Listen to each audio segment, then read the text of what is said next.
Honourable members, the prayer. Lord, the God of righteousness and truth, grant to our Queen and to our government, to members of the Legislative Assembly, and to all in positions of responsibility, the guidance of your Spirit. May they never lead the province wrongly through love of power, desire to please, or unworthy ideas, but laying aside all private interest and prejudice, keep in mind their responsibility to seek to improve the condition of all. Honourable members, please remain standing for the playing of our national anthem.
Members, please be seated.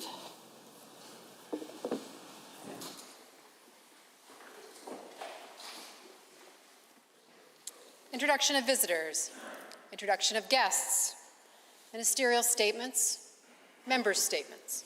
The Honourable Member for Vermilion, Lloydminster Wainwright. Mr. Speaker, today we are less than 2% away from passing the threshold to enter Stage 3 of our Open for Summer plan. From day one, Alberta's healthcare teams have worked hard to administer the vaccines as quickly as they've arrived in the province. This hard work has paid off, and today we have a level of immunity that would have seemed impossible a short time ago. Mr. Speaker, every day we see the number of active cases continue to plummet thanks to the effectiveness of these life-saving vaccines. But we're not out of the woods just yet. Right now, we are projected to cross the 70% threshold on June 18th. Mr. Speaker, if we are able to get to that level even one day earlier, we will all be able to celebrate Canada Day normally. We want to give Albertans every reason we can to get vaccinated. Beginning today, Mr. Speaker, any Albertan resident 18 and older who has received a first dose of vaccines can register to enter for the first $1 million prize. Eligibility for the first prize will close 7 days after the province beats its Stage 3 target of 70%. First dose vaccinations of every Albertan 12 and older. The first winner will be announced when Stage 3 of the Alberta Open for Summer plan begins. Following this first prize, we will have 2 additional draws in order to increase the incentive for Albertans to get their second dose of vaccine. Since Ohio began the Vax-A-Million campaign, their rate of vaccinations has increased by 55%, and some counties doubling their uptake. Multiple states have now begun similar programs, and last week Manitoba became the first province to launch such a lottery. Mr. Speaker, in the race against a possible fourth wave, ensuring that as many Albertans as possible are vaccinated in a timely manner is critical. This program will help encourage all eligible Albertans to do their part so we can save lives, protect our communities, and get life back to normal. Thank you. The Honourable Member for Edmonton South has a statement to make. It was a sunny July day in 2017 when the current Premier stood at a podium and told Albertans that he was running for Premier in the spirit of servant leadership. Fast forward 4 years and Albertans can see clear as day that this Premier is all about serving himself. It's no wonder why the Premier is the least trusted and least popular Premier in Canada. From June 2019 until today, his approval has fallen by over 30%. It's easy to see why when you remember that this is the Premier who handed out earplugs to ensure that the concerns of Albertans, concerns being conveyed by myself and others in this chamber on behalf of our constituents, would not be heard by him or his cabinet. The Premier who fired the election commissioner investigating the leadership campaign that elected him. The Premier who spent tens of thousands of dollars flying his friends around on private jets so they could attend pancake flipping photo ops. The Premier who left small businesses to struggle while he secured a taxpayer bailout for his fundraising machine. The Premier who fired 20,000 education workers because he didn't think they were working. The Premier who defended the rights of his staff, MLAs, and ministers to fly internationally after locking Albertans home for Christmas. The Premier who shut down this House for weeks to get himself out of a caucus crisis caused by his lack of leadership. The Premier who insulted Albertans upset by his liquor cabinet patio party and defended his rule breaking while Albertans were still following the rules. And let's not forget the Premier who lost $1.3 billion gambling on Donald Trump. And there's so much more. During a time when Albertans have been working hard and helping each other through this pandemic, this Premier has fought harder to keep his job and defend his white linen patio dinners. After 2 years of this Premier's laughable attempts at servant leadership, Albertans are looking for someone who is concerned about the well-being of Albertans. This Premier has shown that while he'll only do the bare minimum for Albertans, he'll go to the wall to ensure that him and his friends and partisan buddies are taken care of. Albertans deserve better, and come the next election, they'll get better. Hear, hear. Honourable member for Fort McMurray Wood Buffalo has a statement. Mr. Speaker, on June 9th, the Globe and Mail released a headline claiming that Canada has a gold medal vaccination rate, praising the federal leadership. Although Canada has administered a first dose to 63% of its population, only 9% has been given the second dose. We're tied for 56th place in achieving a fully vaccinated population alongside St. Lucia, Albania, and Brazil. This is concerning since other nations such as Chile, Mongolia, Hungary, and Uruguay all have over 40% of their population totally vaccinated. This headline by the Globe and Mail is equivalent to awarding a 100-meter sprinter a gold medal at the 50-meter line. The media, bought and paid for by this Liberal federal government, dares to brag up COVID response, which has been pathetic. The media continues to praise the federal leadership even after an embarrassing vaccine procurement process that saw Canada focus procurement from unproven sources, tap into vaccine supplies targeted for third world countries, and ultimately has been unable to leverage any vaccine development here. Media bias is brutal. Don't believe me? Alberta has the lowest Premier ratings, again due to a hostile and critical media, despite the fact that from the beginning, Alberta has secured adequate PPE and ventilators, shared them with the rest of the nation. We've managed our hospitalization numbers and haven't tapped into our surge facilities, yet we've maintained the highest level of freedoms, allowing small business and industry to remain open, minimizing the economic effects of COVID restrictions. Yet the Premier of Quebec saw the highest approval ratings, despite the fact that Quebec saw the highest number of deaths, despite the fact that the residents and seniors facilities were abandoned, despite the fact that the military was brought in, despite the implementation of curfews, and despite the severe curtailing of personal freedoms. News media should focus more on facts and figures by reporting on real events instead of pushing opinion by editors and supposed journalists on their left-wing propaganda that they try and peddle as the news. I suppose this is what $600 million and a charismatic silver spoon, Laurentian elitist drama teacher gets a democratic society. Hints of a regime that endeavors towards a great reset with news media showing its purchase support with biased news is something that all Canadians should be wary of. The honourable member for Calgary-McCall is next. Calgary suffers while Premier messes up. Job economy pipeline, that is what this Premier promised the people of Calgary in the last election. It was on every sign, every podium, every advertisement, and every piece of literature. He promised that he would create 55,000 jobs. He even claimed that the mere election of him as Premier would generate investment and create jobs. What a joke, Mr. Speaker. After 2 years now, Alberta sees clear as can be that Premier has failed. Jobs, this Premier lost Albertans over 50,000 jobs before the pandemic. He personally fired 20,000 workers during the pandemic. Economy, this Premier handed out $4.7 billion in corporate handouts that failed to create a single job in Alberta, but went to enriching foreign shareholders and creating jobs and investments elsewhere. He chased out investment with his embarrassing energy war room and his 3 times delayed inquiry that promoted climate change denial. In pipelines, the Premier, whose diplomacy includes calling the governor of Michigan brain dead, gambled over $1.3 billion on Donald Trump, a gamble he lost that Albertans are paying for. Mr. Speaker, Calgary is struggling while our leader is committed to delivering a strategy to revitalize the downtown core and create jobs. The finance minister told Calgary that their downtown was not his job, and this Premier plan is simply to hit the accelerator on his failed policy and cross his fingers. In 2 years, at the next election, this Premier will need to explain to Albertans how job, economy, pipeline turned into 200,000 Albertans looking for work, and 50,000 jobs lost before the pandemic. This Premier has broken his promises to Calgary, and Calgarians can see through it. Thank you. The honourable member for Spruce Grove, Stony Plain. Mr. Speaker, last week was Seniors Week, and I felt it had a special significance this year. Like many people, I try to show my appreciation to the seniors I know in my life and those throughout Spruce Grove and Stony Plain every chance I get. Seniors have contributed so much to our society, the foundation of our economy, and to our quality of life, which we often take for granted. Seniors also inspire us with many insightful and wise stories based upon their decades of life experience. But, Mr. Speaker, the last 14 months have been a difficult and lonely time for many seniors in Spruce Grove and Stony Plain. Our seniors are among the most vulnerable to COVID-19, which has led to most seniors being isolated from their family and friends over the past years for fears of their safety. And although that has kept many safe, it has also reduced many seniors' mental health, and in some cases has even led to more senior abuse. Support workers have said that they have seen a disturbing rise in senior abuse, and this is not just physical or emotional. This also includes neglect and financial exploitation. And although abuse can be difficult to notice, there are signs such as confusion, changes in hygiene, unexplained injuries, depression, and increased fear around certain people or when talking about money. Please know that there are resources available for you or your loved ones if you think that abuse is happening, and I have included phone numbers for these resources on my Facebook recent opinion piece and can also be sent by email. But there is light at the end of this dark tunnel and brighter days ahead for our seniors. With record-setting vaccinations and a reopening plan at full steam, our seniors will be able to connect with family and friends the way they are meant to, in person and up close.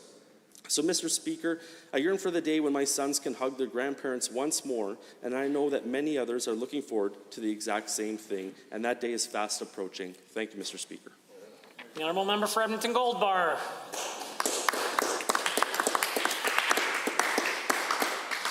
This weekend I attended a rally in the Crow's Nest Pass organized by the Mountain Child Valley Society to protest the proposed development of multiple coal mines in that area. The rally was attended by members of the Piikani First Nation, local farmers and ranchers, hunters, fishers, campers, hikers, all the people with an interest in maintaining a secure supply of clean water for that area. The rally began at Crow's Nest Lake with prayer, songs, and stories shared by elders of the Piikani First Nation. We then drove our vehicles down to the entrance to Brockett, where members of the Piikani First Nation continued the rally. I heard the many concerns that the people had about the project, concerns that this Environment Minister and the UCP government were taking water away from people and giving it to coal mines, concerns that the remaining water would be forever contaminated with selenium. People were upset about the potential effects on sensitive species like bull trout, West Slope cutthroat trout, limber pine, and whitebark pine. People are right to be concerned. The disastrous effects of coal mining stare them in the face every day. The devastation caused by mining in the Elk Valley is just a short drive away, and the rubble from the Frank Slide should serve as a reminder that mining coal can have disastrous effects. Notably, no one talked about potential benefits. Not a single person believed the coal company's promises of jobs and investment. Not a single person believed that this UCP government would hold mining companies to account in fulfilling its environmental obligations. Everyone sees that this government is working hand in hand with Australian billionaires to strip mine the Rockies, line their own pockets, and leave us to clean up the mess. Albertans from all walks of life are working together to stop the UCP's terrible plan. And after the 2023 election, we will end it for good. The honourable member for Airdrie Cochrane. Thank you, Mr. Speaker. I rise today to recognize a remarkable organization in my constituency, the Cochrane Immigrant Services Committee. This organization works hard to provide newcomers with a warm welcome and to ensure that they are connected with the broader community and all the many services available. Mr. Speaker, Cochrane Immigrant Services has partnered with several local and regional institutions, such as Bow Valley College, the Cochrane Library, the Cochrane English Language Society, and local churches. These connections are important in assisting newcomers with educational needs, finding comfort in the community, and guiding them through the citizenship process. CISC is also active with a variety of local initiatives and regularly hosts welcoming events. One of my favorites being the Christmas Mingle Jingle. Currently, they are preparing to host Culture Fest, celebrating the rich diversity present in Airdrie Cochrane. These initiatives not only help newcomers feel welcome, but also give folks in the area a chance to experience world cultures right here at home. I would also like to highlight the amazing contributions of Flia Ahmad. She has gone above and beyond to make the mission of CISC a reality. Her commitment to our community and being welcoming to all is commendable, and I'm blessed to call her my friend. Mr. Speaker, Cochrane Immigrant Services is emblematic of what it means to be Albertan. This province was built by the drive and determination of newcomers and those willing to lend a helping hand. Many generations of hardworking pioneers relied upon the support of their neighbours. That is the spirit that built this great province, and it is that same Alberta pride that will get us back on our feet as we move forward. Thank you, Mr. Speaker, and thank you, Cochrane Immigrant Services. The honourable member for Edmonton Meadows. Mr. Speaker, I rise today once again to speak to the increase of hate crimes in Alberta and Canada. Hate should have no place in our society, and yet not only does it take up a place, it is increasing at an alarming rate. As our Muslim brothers and sisters are scared to walk in their neighborhoods while white supremacist groups march freely in the streets, and while terrorists deliberately drive their vehicle to kill those who cannot defend themselves, Black, Indigenous, and people of color are carded for simply waiting for the train or going to the store. This has to stop. This government has decided to shift responsibility from itself to the very communities that are being terrorized. The new security grant will do nothing to stop these attacks.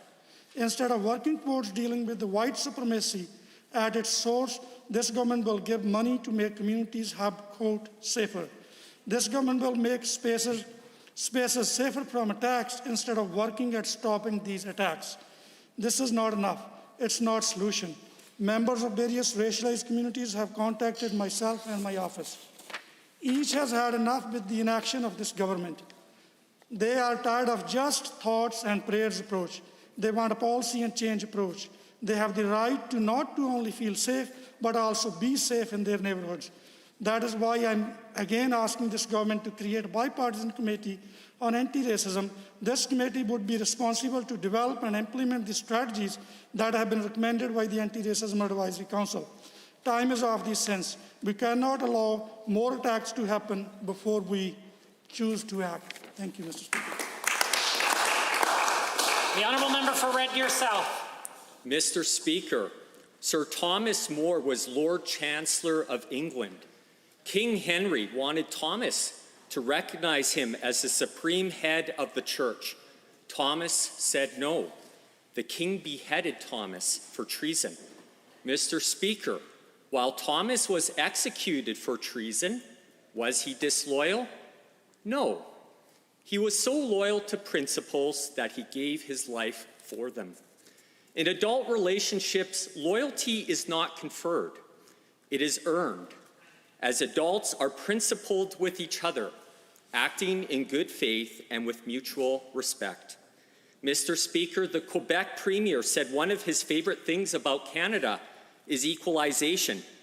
Ponder that. Quebec's loyalty to Canada is founded what it takes from other provinces. Mr. Speaker, what happens when the welfare ends?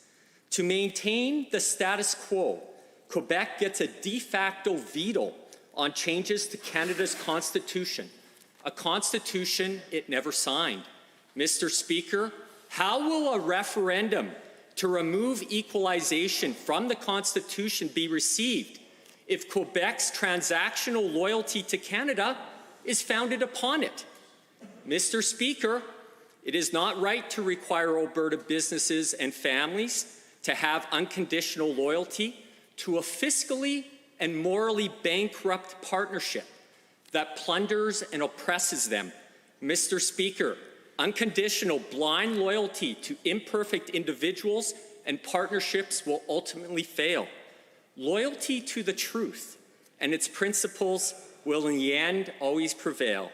Security is founded in a shared loyalty to the truth, trusting in the peace of its principles. Honourable members, the time is 1:50 and it is oral question period. And the Leader of Her Majesty's Loyal Opposition has the call. Mr. Speaker, Speaker, today federal Conservative leader Aaron O'Toole was asked if he supports removing the principle of equalization from the Constitution. He ducked, he dived, he dodged, but what he didn't do is say yes. So it's now clear that despite the result of any referendum, there is no one in an actual position of leadership in Ottawa who will act on it. So why won't the Premier admit that this referendum isn't about Ottawa? It's about giving the least popular Premier in Canada yet another stage from which he can sow anger and division in order to save his own skin. The Honourable the Premier. Mr. Speaker, the referendum on the principle of equalization will be for Albertans to decide, based on their interests and their values, not based on what people in Ottawa think. And we know what the values of the NDP are, Mr. Speaker. They always defended the broken status quo. Now the NDP is attacking us for keeping one of our central election promises, which was to allow every adult Albertan to pass judgment on the unfairness of fiscal federalism in equalization, Mr. Speaker, and I'll certainly be voting yes for that referendum. The Honourable Leader of the Opposition. Well, Mr. Speaker, the federal Conservatives aren't on board now, just like they weren't when the Premier was at the federal cabinet table. The Premier helped write the equalization formula that he's now campaigning against to boost his popularity. If the Premier wants all Albertans to actually successfully engage in renegotiating this formula so it's more Alberta-friendly, why won't he ask them about the formula itself rather than removing the principle? Is he so scared of his own record on this formula that he's unwilling to put it to Albertans? The Honourable the Premier. Mr. Speaker, it's exactly what we are doing, is putting the principle of equalization to Albertans, as we committed to do in the last election. I have our platform, a central commitment. And is the member suggesting that we should violate our commitment to Albertans? Is she suggesting that we should not consult Albertans on this important issue? Why does the NDP continue to defend a system where we pay more and more, even during tough times, and other provinces get more and more from Albertans, even when times are better there? Why is the NDP continuing to defend the fundamental unfairness in fiscal federalism that has mistreated Alberta for so long? The Leader of the Opposition. Why won't the Premier take responsibility for the formula that he helped write that throws Albertans under the bus? Why is that not the question being put to Albertans? Why are Albertans being asked to vote on something that we cannot fix? He's offering them no solution. He's just offering them anger. When will he stop doing that? When will he actually lead? The Honourable the Premier. Mr. Speaker, let's be clear about this. The NDP has always supported sending our tax dollars in increasing amounts to other parts of the country, even when their governments impair our economy, block our pipelines, and kill Alberta jobs. Her finance minister said that an overhaul of federal equalization payments, on that question he was, quotes, agnostic. Mr. Speaker, we know why the NDP is upset about this referendum, because they don't want Alberta standing up and fighting for a better and a fairer deal in the Federation, but this government will keep its commitment to do just that. The Honourable the Leader of the Opposition for a second set of questions. When he held the pen, he did not get any kind of fair deal for Albertans, and that's what he's fighting against now. Now, today I stood with the Métis Nation of Alberta as they launched legal action against the government of Alberta for failing to respect their constitutionally protected right to consultation. A process started under our government because we knew how important it was and is.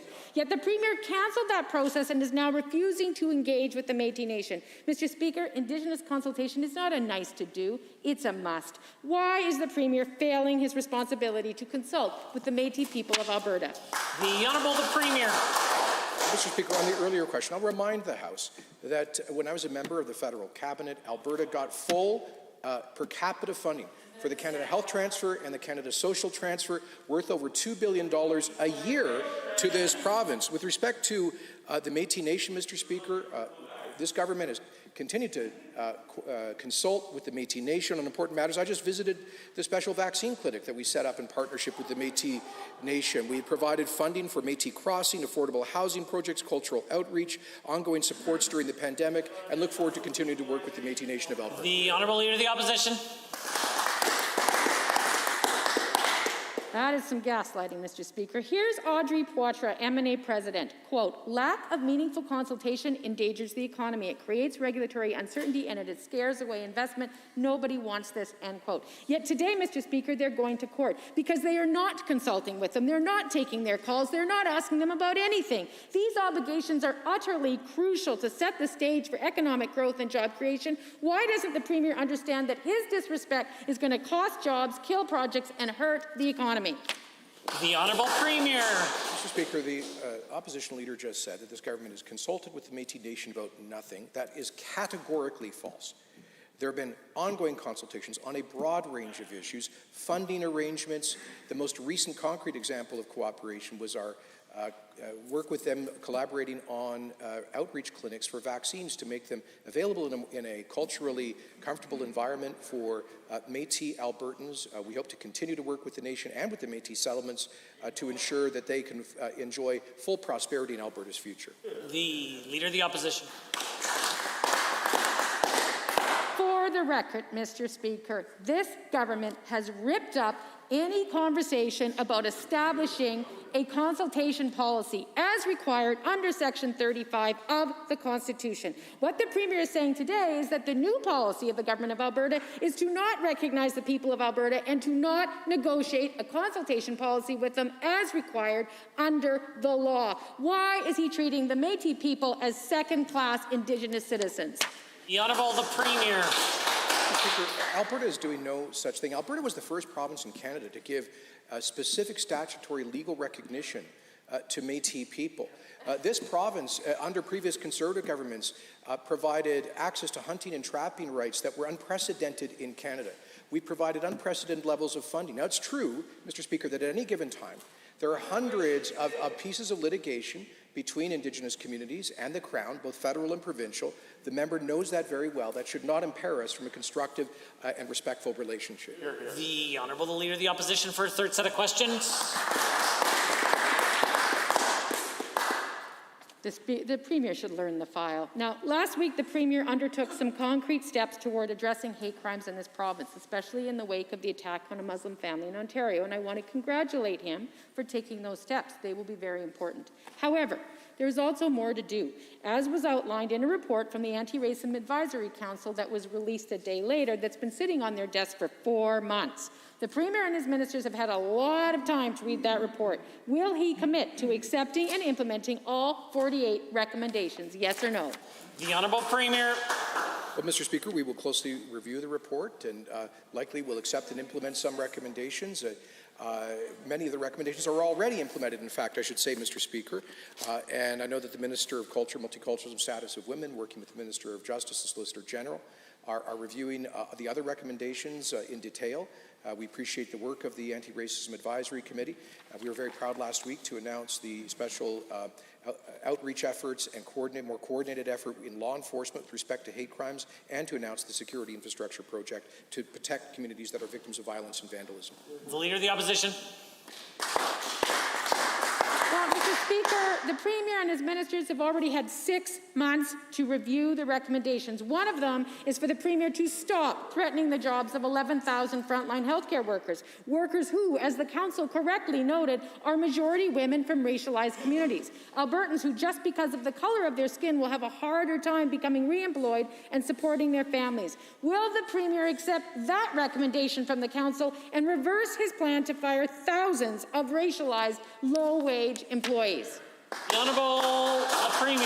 Mr. Speaker, the Leader of the NDP knows perfectly well that there is zero racial criteria in government contracting and procurement, that the majority of our laundry and food services are already provided by private providers, that this government was elected on a commitment to maximize efficiency by increasing the percentage of those services that are offered out for competitive contracting. And many of the people who work in private companies delivering those laundry and food services as well are racialized people and women. And Mr. Speaker, we're just as concerned about their employment as well.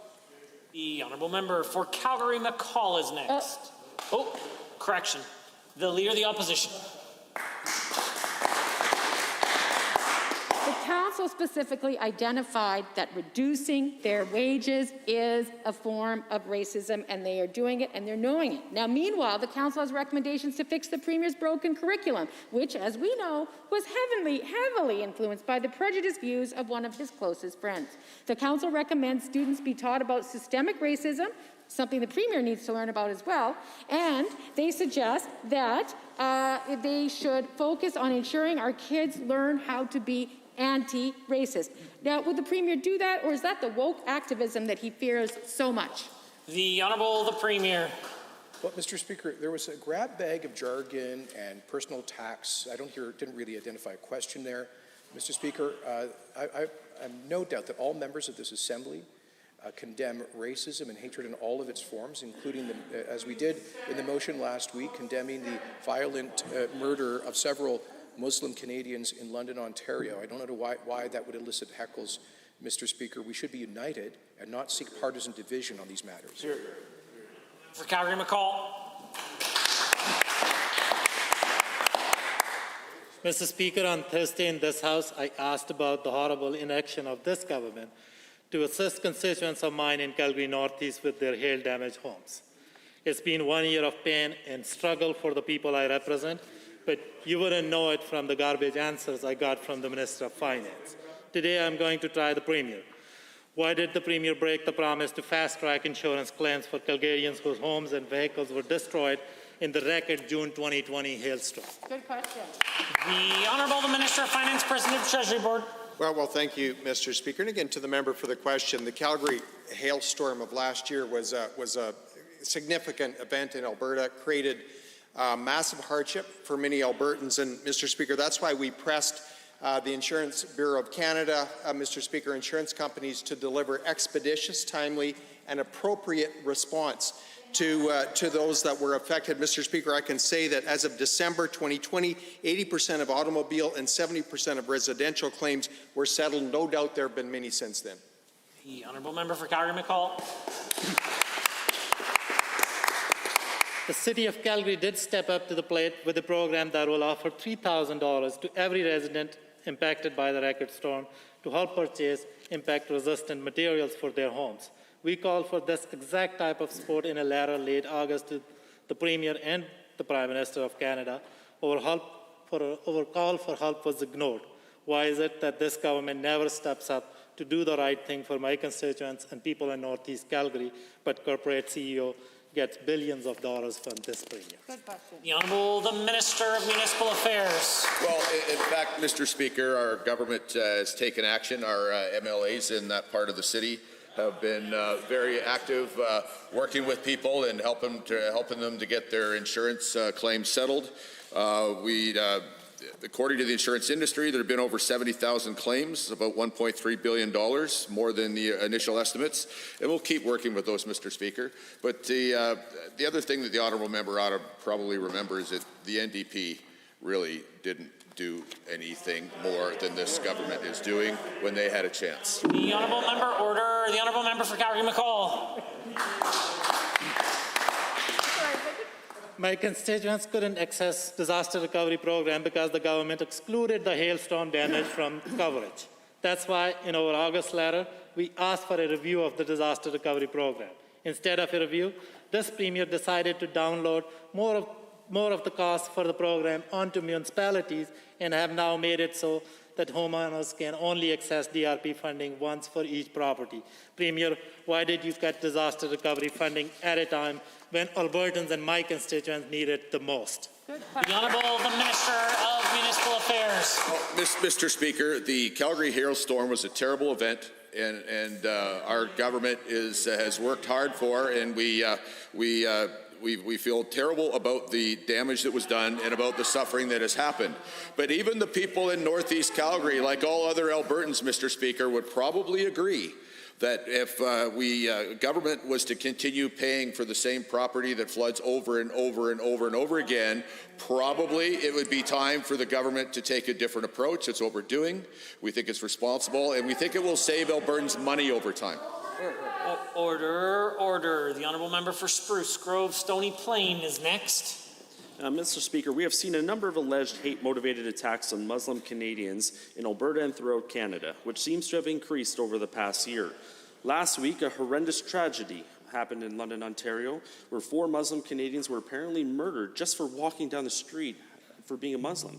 To the Minister of Justice and Solicitor General, can you please tell this House what our government is doing to keep Albertans safe from these hate-motivated attacks? The Honourable the Minister of Justice and Solicitor General. Thank you so much, Mr. Speaker, and thank you to the member from Spruce Grove, Stony Plain, for that very important question. Mr. Speaker, let me affirm that this government condemns all forms of hate anywhere in our province, and certainly that against the Muslim community. But, Mr. Speaker, this government also took a historical and important steps to protect Alberta's cultural, ethnic, and religious groups from the scourge of hate-motivated crime. We announced the creation of a community liaison on hate crimes, the establishment of the Hate Crimes Coordination Unit, and introduced the Alberta Security Infrastructure Program. Grove Stony Plain. Thank you, Mr. Speaker, and thank you to the Minister for his answer. Given that during the 2019 election, the UCP promised to protect the safety and security of all Albertans, and given that one of these promises was to establish a security infrastructure program to protect minority communities, and given that this would allow these communities to beef up security around mosques, synagogues, temples, and churches, can the same minister please tell us more about this program? Minister of Justice. Thank you, Mr. Speaker. Mr. Speaker, I was very pleased to be joined by the Premier and members of the Al-Rashid Mosque here in Edmonton to announce the creation of the Alberta Security Infrastructure Program. Starting this fall, religious ethnic organizations and indigenous groups that are at risk of being targeted with hate crimes and vandalism will be able to apply for grants for security and technology improvement. Funding for upgrades to facility infrastructure, including security and monitoring systems, will help protect both individuals and property from vandalism and other criminal acts. The Honourable Member. Thank you, Mr. Speaker. Given that the economic impact of COVID-19 has touched all Albertan communities, especially religious ones, and given that some religious minority communities have asked about whether the funding outlined by the Minister is a match loan or an outright grant, can the Minister of Justice and Solicitor General please let this House know if these communities need to match those funds? Minister of Justice. Thank you, Mr. Speaker. Mr. Speaker, we know that Albertans, cultural communities, indigenous communities have gone through a difficult time as a consequence of this pandemic and economic uncertainties. Mr. Speaker, this particular grant is a straight-up grant. There is no matching grant. There is $10,000 available for training and education, and a total of $90,000 available for grant applications. Mr. Speaker, in all, this will be a yearly $1 million grant. I am confident that all this program put together will ensure the safety of our communities. The Honourable Member for Edmonton Rutherford has a question. Alberta's NDP government, our Premier, Cabinet, and specifically myself as Indigenous Relations Minister, work closely with the Métis Nation and Métis peoples right across this province on matters of importance to them. This included the Métis the Métis consultation policy, which would formalize the process to consult with organizations like the MNA. Currently, there is no formal negotiation process spelled out in law. We've gotten close to the resolution at the time of the last election. Now we've learned that the government was walking away from discussions on this policy. In essence, they've thrown this policy into the trash. Why doesn't the minister feel he has a duty to consult with the Métis people? The Honourable the Minister of Indigenous Relations. Well, thank you, Mr. Speaker. It's curious to me with the member opposite. He's always pointing fingers, but remember, you've got to have 3 pointing back at yourself. They had 4 years to get this done, Mr. Speaker. Did it happen? No. A lot of talk over there, a lot of action over here, and that's what it's all about, Mr. Speaker. We're going to carry on working with the Métis Nation. Great bunch of people, and I love working with them. The Honourable Member for Edmonton Rutherford. Well, that answer certainly shows his ignorance to their ignorance to the process that was undergoing and the waiting for the federal government to participate. And given that this Premier pledged to build a new working relationship with Indigenous people, but given that the Métis Nation of Alberta says things have gotten so bad that they're now taking the government to court, and given that Métis Nation of Alberta President Audrey Poitras says she's been waiting for 2 decades for the policy to be formalized, and now in just 2 years, this government ruined years, even decades of work, and a critical relationship. Minister, how did it get so bad? It would seem the problem here is the Honourable the Minister of Indigenous Relations. It's curious, once again, the member just admitted they did nothing, again and again. Mr. Speaker, there is a process in place. It's called credible assertion. And we do have the Fort McKay Métis Nation that has got credible assertion. I actually got a call from him today thanking me for all the hard work that we've done to get him that credible assertion.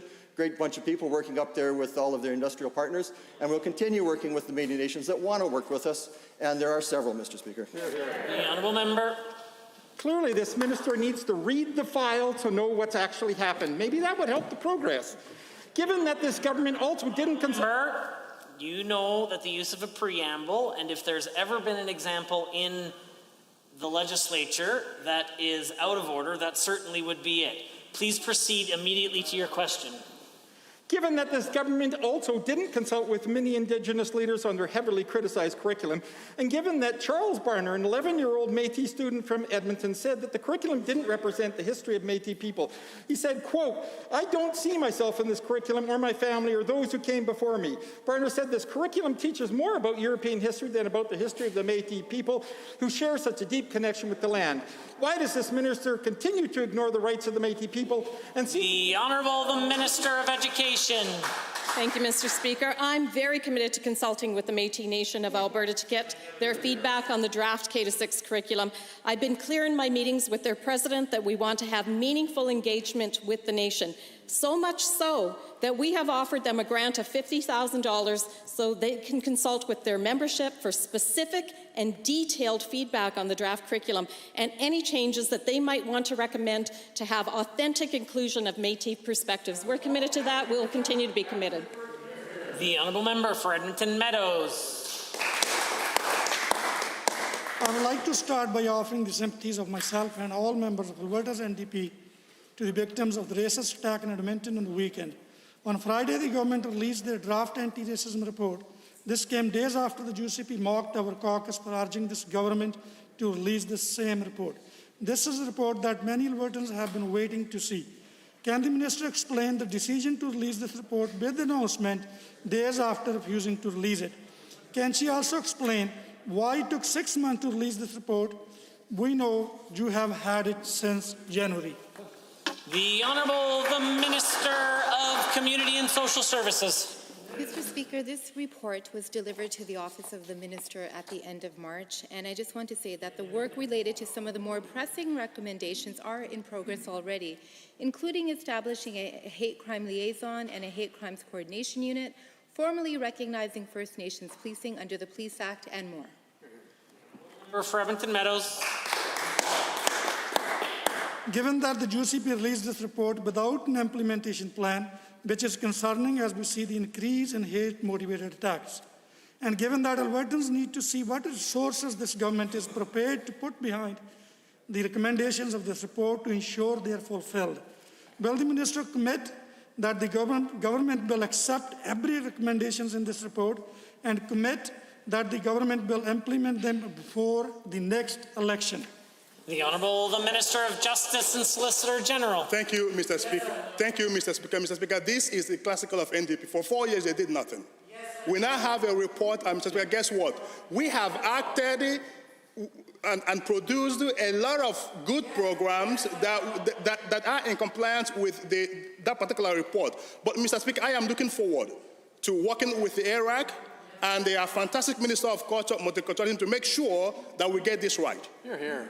The Honourable Member for Edmonton Meadows. Given that tackling racism is something every member of this House should be working towards, and given that finally releasing the report is a good first step, successful implementation is critical. And given that our caucus has been consulting with Albertans to develop policy solution to address racism in Alberta, will the minister commit to a bipartisan committee to develop and oversee the implementation of an action plan? Will she commit to this basic level of accountability to Albertans? We need policy and action. Thoughts and prayers are good, but not... The Honourable the Minister of Justice. Thank you, Mr. Speaker. You know, Mr. Speaker, we took a historic step to ban carding, something that was not in a report, but something that cultural communities came before this particular assembly to protest about. Guess what? For 4 years, the NDP did nothing. Mr. Speaker, it's also why there was a news that was posted at the hospital up north in 2016. Guess what? Under the NDP, they also did nothing. Mr. Speaker, we have done more in 2 months than the NDP did in the entire 4 years. We will deliver on that particular report, Mr. Speaker. The order, the honourable member for Lesser, Slave Lake. Mr. Speaker, it has been a pleasure and an honour to know and work with many Indigenous individuals over my decades of work in the forest industry, and it is with a heavy heart that I rise to ask these questions. In Lesser Slave Lake, there were 6 residential schools representing just under a quarter of the entire province's residential schools. Would the Minister of Indigenous Relations please outline his plan to assure that all children who suffered in places like that be named and remembered? The Honourable the Minister of Indigenous Relations. Thank you, Mr. Speaker, and thank you to the Honourable Member for such a timely question. The recent discovery of those graves of 215 children at Kamloops Residential School was a horrific sight and deeply heartbreaking. I spent a lot of time grieving with many people at the memorial right out front here. My thoughts and prayers go out to all the families who've lost loved ones and impacted by this devastating act. The treatment of children and families are part of the Indian Residential School is a sad chapter in our history, and it's caused intergenerational trauma for too many. But Alberta is committed to funding for research on this, Mr. Speaker. The Honourable Member for Lesser Slave Lake. Mr. Speaker, given the tragic recent discovery of lost children at the residential school in Kamloops, and given that it is expected that there will be more of these heartbreaking findings at other residential school sites across the country, and given that there are a large number of these sites in our province and even in Lesser Slave Lake, could the Minister please share with this House his work to ensure that all Indigenous peoples can finally seek closure with regard to the deplorable conditions that their loved ones were subjected to at these sites? The Honourable the Minister of Indigenous Relations. Thank you, Mr. Speaker, and again, thank you for the question. There were 25 residential schools operating in Alberta between 1862 and 1975. Some had graves and cemeteries associated with these schools. Some were maintained, but others, of course, are not. Alberta recognizes this a delicate matter, and decisions about how to proceed must be inclusive and community-led and reflect the perspectives of community members and elders. And that's what I've been doing, Mr. Speaker, reaching out to those community leaders and the elders to make sure that they're in the driver's seat, we're in the passenger seat, they're leading this, Mr. Speaker. Honourable Member. Mr. Speaker, given that residential schools represent only one of the ways that Indigenous peoples of this land were mistreated, and given that injustices against Indigenous peoples remain pervasive both societally and systemically, and given that it is our duty to do all we can within our power to recognize the horrors and of the past and offer our support to Indigenous peoples going forward, would the Minister outline how the recommendations from the Truth and Reconciliation Commission report are guiding the government's policy? The Honourable Minister. Thank you, Mr. Speaker. And we are committed to ensuring the implementation of the relevant calls to the Truth and Reconciliation Commission. Calls to action 71 through 76 specifically address missing children and burial information. If requested by Indigenous communities, we will also facilitate and support access to records held by the National Centre for Truth and Reconciliation, Alberta's provincial archives, and other relevant information potentially held by the Government of Alberta. My dear friend, Dr. Wilton Littlechild, played a key role in contributing to the Truth and Reconciliation Council and Commission, and he attended a residential school, and I value his guidance in walking this journey of reconciliation. The Honourable Member for Edmonton City Centre. Thank you, Mr. Speaker. The crisis concerning ambulance services in our province appears to be growing ever more desperate. Last week in both Calgary and Edmonton, we were at red alert status for an extended period, meaning there were no ambulances available to answer calls. This literally puts lives at risk. We had record high call volumes. At one point, we've heard that Calgary had more than 30 emergency calls pending with no EMS available for dispatch. To the Minister of Health, the system is past a breaking point and he's in charge. Will he step up to the plate, take responsibility for his failure, and fix this disaster before lives are lost? The Honourable the Minister of Health. Well, Mr. Speaker, there has been no failure, and we began this work actually in 2019. And a lot of this is in part, it began with the integration of our dispatch into the hospital system with AHS. So we have an integration. We can have physicians in our dispatch helping with our calls, helping with the responses that are happening in the community, to add the number of PRUs, the ground ambulance reg that we passed in 2019, Mr. Speaker, a number of initiatives that we are still in the works of being able to implement and announce in the coming days. We're really proud of the work we started in 2019 because of 4 years of the NDP ignoring this issue. The honourable member for Edmonton City Centre. Thank you, Mr. Speaker. Our legacy is the Hospital Emergency Liaison Officer Program, which was bringing down wait times, which this minister's legacy is cancelled. And given that EMS staff are overworked and facing burnout under this government, and given that work-related stress is resulting in staff booking time off, which only exacerbates the problem, and given that keeping EMS response times fast is key to saving lives when every second counts, and given that keeping EMS response times fast, this minister couldn't even summon the courage to apologize to Albertans just now for his complete failure. To the minister, when can Albertans and EMS staff expect a real action plan? The Honourable Minister of Health. Well, now that there's a new government, Mr. Speaker, that's when it's going to happen, because for 4 years, the NDP ignored this issue. The HELO program was one of 100 initiatives that failed and failed and failed because the NDP refused to deal with the systemic issues with ground ambulance as well as our helicopter EMS, to be able to have an integrated system throughout the province that deals with it systemically. Is one of the reasons why we started this in 2019, to be able to do what the NDP failed to do, what they failed for 4 years to do, to be able to make sure that we're adding the resources that are needed in all of our communities so that everybody has the ground ambulance. Honourable member for Edmonton City Centre. Thank you, Mr. Speaker. Now, given as this is just another fumble for this Minister of Health, as he also sits on the report for helicopter EMS and refuses to release it, but he's taking zero responsibility for his failure. And given Albertans want more than platitudes and talking points, they want real action. And given the red alert status for EMS at Edmonton and Calgary means additional challenges to rural communities surrounding them as resources are diverted. And given that this problem is just getting worse under this Minister of Health, as the Premier labels him Alberta's best minister, something no Albertan and no paramedic believes, to the Minister, what about a red alert crisis leads you to deliver such an underwhelming response? The Honourable Minister of Health. Mr. Speaker, response times are within target and they're stable. This is the continued war that the NDP has had for 2 years on AHS and all the amazing people on the front lines doing the work that Albertans need to make sure that Albertans get the care that they need. The NDP failed for 4 years to address the issues, to be able to make sure that the resources are there in the communities that need the ground ambulance resources, failed to deal with the systemic issues. We saw them ignore for 4 years. We're going to fix it where they failed. The Honourable member for Edmonton Northwest has a question. Well, thank you, Mr. Speaker. The federal government has announced that they will be freezing the student loan rates until March 2022. Yet students in Alberta hear nothing but deafening silence from this UCP government. Alberta students carry the highest student loan debt rates in the country, and their tuition rates have shot up higher year after year since this government took power.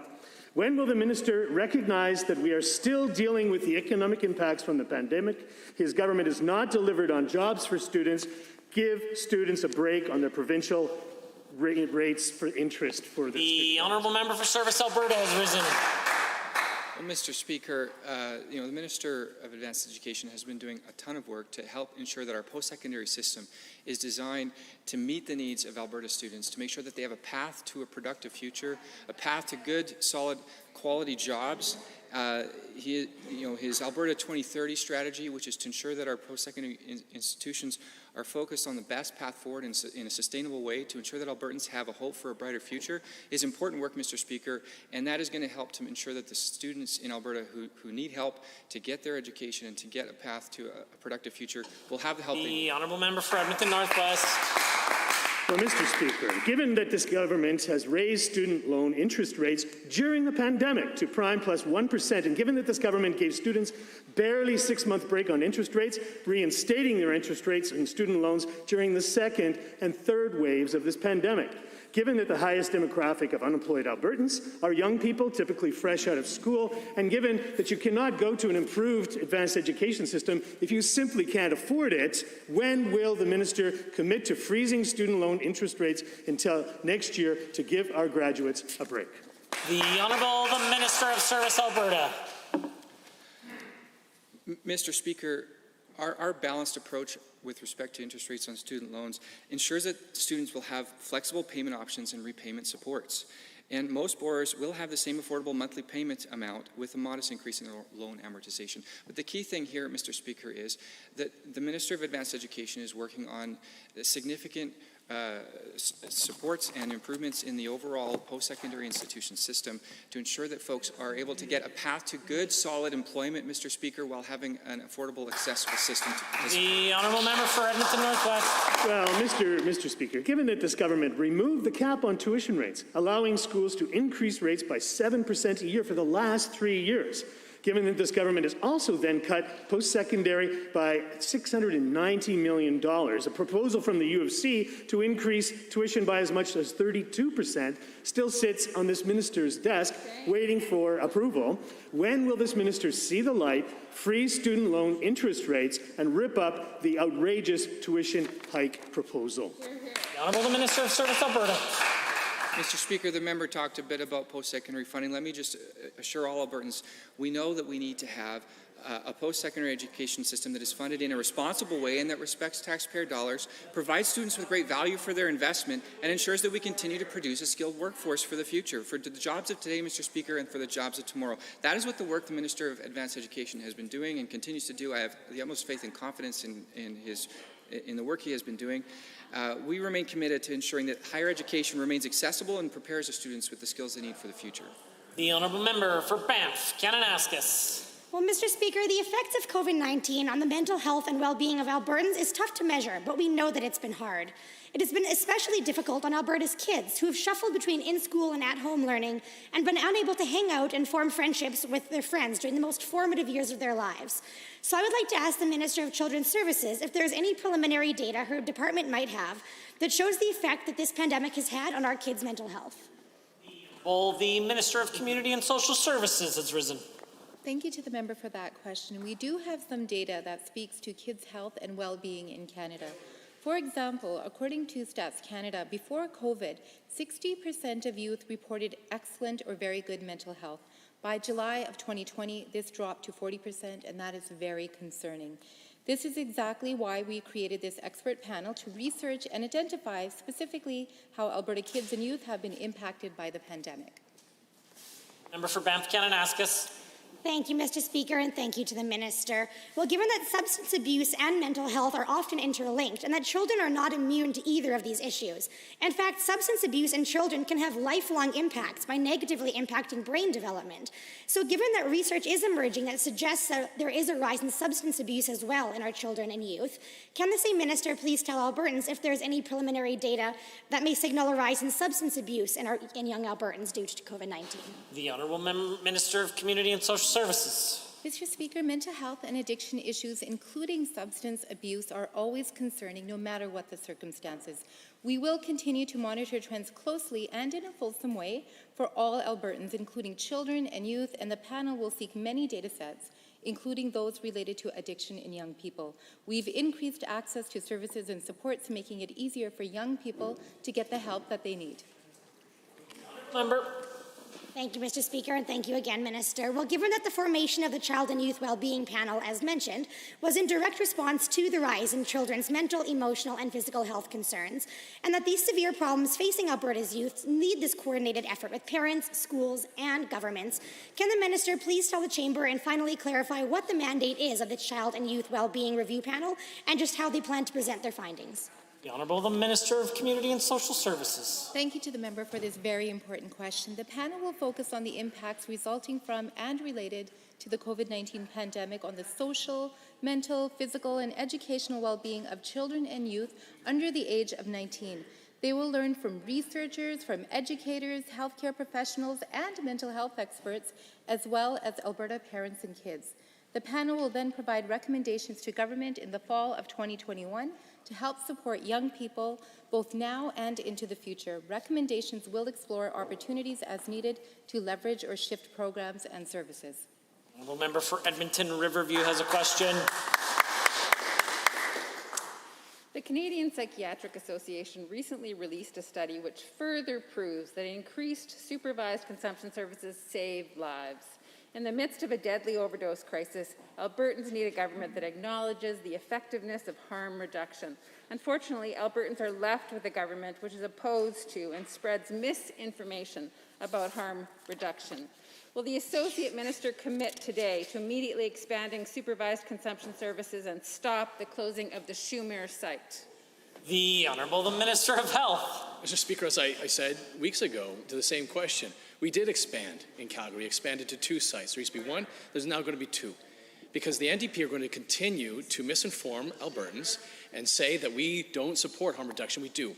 What's offensive to the NDP is that we're also adding, we're not taking away, we're not replacing harm reduction with recovery, we're adding also a focus on recovery so that everybody who suffers from addiction can be integrated into the healthcare system, have the opportunities for recovery that they deserve. The NDP, for some strange and bizarre reason, oppose that. I provide some caution to the honourable member for Calgary-Buffalo with his off-the-record comments, whether they're parliamentary or not, should be curtailed.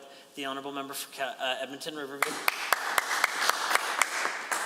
Given the experts I've spoken to believe the overdose crisis is only getting worse, in part due to the high toxicity of current street drugs, and given the closing of the Schumer site, the lack of a plan to offer the critical services that were there, and the constant disregard from this government for Albertans who desperately need help before they too die and become another statistic for this government to sweep under the rug. What is the minister going to do to address the rise in dangerously toxic drugs? Minister of Health. I'll point out, Mr. Speaker, that unfortunately because of the pandemic, there have been, in Alberta and many other jurisdictions, we are actually trending similar to BC in proportional deaths, unfortunately, during the pandemic, Mr. Speaker. And I'd actually point out that, actually proportionally, BC, in the 2 months of 2021, where we have the data from BC, that they actually had higher numbers of severe outcomes for those who suffer from addiction, and particular to opioids. So the NDP are not being truthful about what is happening here in Alberta, but what we're going to do is allow, not just for there to be harm reduction services available to those who suffer from addiction, but also provide recovery options for those. The honourable member. Given that Lorna Thomas from Mums Stop the Harm joined our call for an emergency action plan on Friday, and given that she spoke about 5 Edmontonians under the age of 32 who passed away from this crisis last month in her own neighbourhood, and given that it's clear now more than ever that substantial and immediate actions are needed, and given that we called for drug testing to be introduced and implemented at supervised consumption sites so Albertans can, at the very least, know what they are using is not toxic, will the Associate Minister support this reasonable and life-saving measure and The Honourable Minister of Health. I can advise the member, Mr. Speaker, as well as everyone in the House, what we're doing is, unlike under the NDP, where those who sought treatment had to pay for it out of pocket, now, under this government, it is all 100% publicly funded, Mr. Speaker. Anybody who needs treatment, or if a loved one needs treatment, no longer do you have to remortgage your house. No longer do you have to sell a car. You can have access to the treatment you need. We have passed the quality standards for consumption sites. We have also integrated harm reduction services to the healthcare system so that everybody who suffers from addiction can get the care that they need. That's what the NDP opposes. The honourable member for Calgary-Buffalo has the call. In the Financial Post last week, we once again saw desperate farmers and municipalities crying out for this government to take action as some oil and gas companies refuse to pay their taxes. Commodity prices are soaring and companies are generating billions in free cash flow, but this government gives them a free pass. Don't pay your taxes, don't pay your fair share, just stick it to rural Alberta. That seems to be the policy of the day from this government. What can the Minister of Municipal Affairs possibly say to justify this government's slap in the face to rural Alberta? The Honourable, the Minister of Transportation Municipal Affairs. Well, Mr. Speaker, I agree with the honourable member. This is a real issue, and the fact that the energy prices are higher makes it even more important. We have been in fairly constant contact with the RMA and other municipalities on this. We are actually working on some policy choices that we think will help with this, Mr. Speaker. We haven't arrived at what they are yet, but I would say to the honourable member, stay tuned. We are on the file. Honourable member for Calgary-Buffalo. Given that the Ponoka County Reeve Paul McLaughlin is saying that he wrote off $4.3 million in unpaid taxes last year and is projecting another about $2 million this year, just one of many counties who are doing that. And given that energy prices are high, so there's no justifiable reason these companies can't pay their taxes, and given that the outstanding tax bill is now, from RMA says, about $245 million, to the Minister of Municipal Affairs, rural ratepayers are seeing skyrocketing property taxes, huge cuts to services, because your government continues to sell out to companies that break the law. This needs to change, Minister. When will it change? When will you finalize the work? The Honourable the Minister of Municipal Affairs. Well, as I said, Mr. Speaker, we are working on the file. We hope to have something else in the not-too-distant future to come forward with. But we haven't been sitting on our hands, Mr. Speaker. We have in place the PERC file where municipalities can get back the educational portion of unpaid taxes. We have, of course, tried to assist municipalities with a whole range of stimulus during the last year or two. But, Mr. Speaker, this is an important issue. We will continue to work closely with our municipal partners. And as I said earlier, stay tuned. We have more coming. The honourable member. Given that farmers, ranchers, and municipalities are deeply frustrated with energy companies that don't pay their taxes, and they're equally frustrated with this government that is not doing enough, and given that the best this government could offer was a line from a spokesperson that said the government is committed to supporting landowners while doing absolutely nothing that we've seen yet, and given that this type of tone-deaf response is exactly why this Premier has the lowest approval rating in the country, when is the Minister of Municipal Affairs going to force these companies who are generating billions, remember, in free cash flow, to start paying taxes and back taxes? The Honourable the Government House Leader. Speaker, another good example of the NDP being all talk and no action, Mr. Speaker.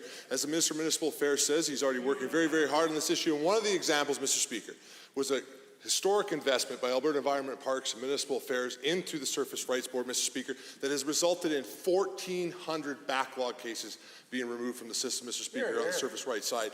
That is true action, Mr. Speaker. And I'm very, very confident that the Minister of Municipal Affairs is all over this, Mr. Speaker, and you'll see real action just like you just saw with the Surface Rights Board to be able to protect landowners. Honourable member for Laxton and Parkland has the call. Thank you, Mr. Speaker. Discovery of 215 bodies of kids at the residential school site in Kamloops was a sobering and heart-wrenching moment for all Canadians. It brought to attention the real focus, the real issue concerning the other missing Indigenous children. In Alberta, we know there are about 800 children that never came home. For the families and communities that lost these children, this is a terrible injustice that needs to be addressed. To the Minister of Indigenous Relations, what are we doing to find these grave sites to help our Indigenous communities find closure needed for the grieving and mourning of these families? The Honourable the Minister of Indigenous Relations. Thank you, Mr. Speaker. Thank you to the member for that very timely question again. It has been a difficult time for so many impacted by this discovery, and friends have told me that this has opened wounds for them. And my thoughts remain with the families and all the communities still grappling with this news. So on May 31st, Mr. Speaker, we committed to fund research into the undocumented deaths and the burials of Indigenous children at residential schools in Alberta, and to ensure full implementation of the relevant calls to action of the Truth and Reconciliation Commission. I'm working hard with ministry officials and my government colleagues and Indigenous leaders to ensure that this is a community-based program. Residential schools were a dark part of our history, and we are definitely taking this seriously. Honourable member for Laxton and Parkland. Thank you, Mr. Speaker, and to the Minister. Given that the use of ground-penetrating radar was extremely effective in the case in Kamloops, given that the use of this technology would greatly increase the speed of finding the grave sites for those missing children, and given that this technology is typically too expensive for a single community with limited resources to employ, to the Minister of Indigenous Relations, what funding will be available to help recover the Indigenous children that are still missing in Alberta? The Honourable the Minister of Indigenous Relations. And Mr. Speaker, and thank you again for the question. As we already mentioned, we are committing to provide funding for the community-led research and engagement efforts. And I was out at the vigil over the last few weeks and have been speaking with all the Indigenous leaders in the province and those in attendance, and they have reiterated to me the importance of this research in the journey to finding closure. And I am glad that the federal government responded to Alberta's and Saskatchewan calls for funding on the residential school fund. And I talked to Treaty 8 Grand Chief this morning, and they're developing plans to research and find children that were taken, and we'll do whatever we can to help them. Well, member. Thank you, Mr. Speaker, and to the Minister. Given the importance of the grieving and mourning process with the lives lost and the identities lost as well, and given that so many Indigenous families continue to struggle with the ability to grieve, and given that the records may be used to assist in the process in uncovering the names and locations of the missing children, to the Minister of Service Alberta, your department oversees vital statistics information. What work has been done to make these government records readily available to those seeking further information in regards to the whereabouts of their loved ones? The Honourable the Minister of Service Alberta. Thank you, Mr. Speaker, and thank you to the member for the question. In 2014, Mr. Speaker, Service Alberta responded to the Truth and Reconciliation Commission's call to action number 71, and Alberta Vital Statistics sent the Commission all records of, quote, segregated Indian deaths, end quote, from 1923 to 1945, when the data was no longer segregated from the rest of Alberta's population. Individual death records from Alberta are also available through registry agents or through individual requests to the Alberta Archives, where they're available after 50 years. Service Alberta will continue to work with the Minister of Indigenous Relations to provide whatever supports we can to help with the healing process. Honourable members, that concludes the time allotted for oral question period. In 30 seconds or less, we will return to the remainder of the daily routine.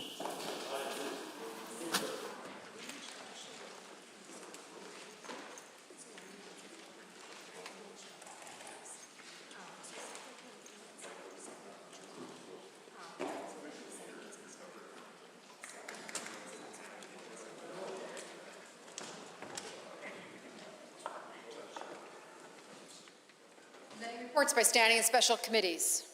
Presenting petitions. Notices of motions. Government House Leader. Mr. Speaker, I do rise to give oral notice of a motion to be put on the order paper. My name, Government Motion 88.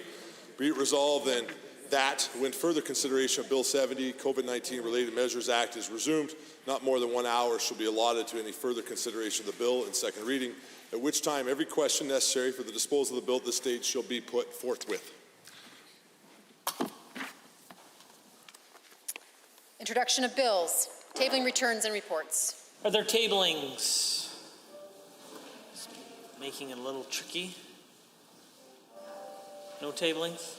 I do have a tabling. As the chair of the Standing Committee on Member Services, it's my pleasure to table a final report of a subcommittee to review the member expenditure guidelines, the caucus expenditure guidelines. This report includes a revised caucus expenditure guidelines document, which was approved by the Special Standing Committee on Member Services this morning. Tablings to the clerk.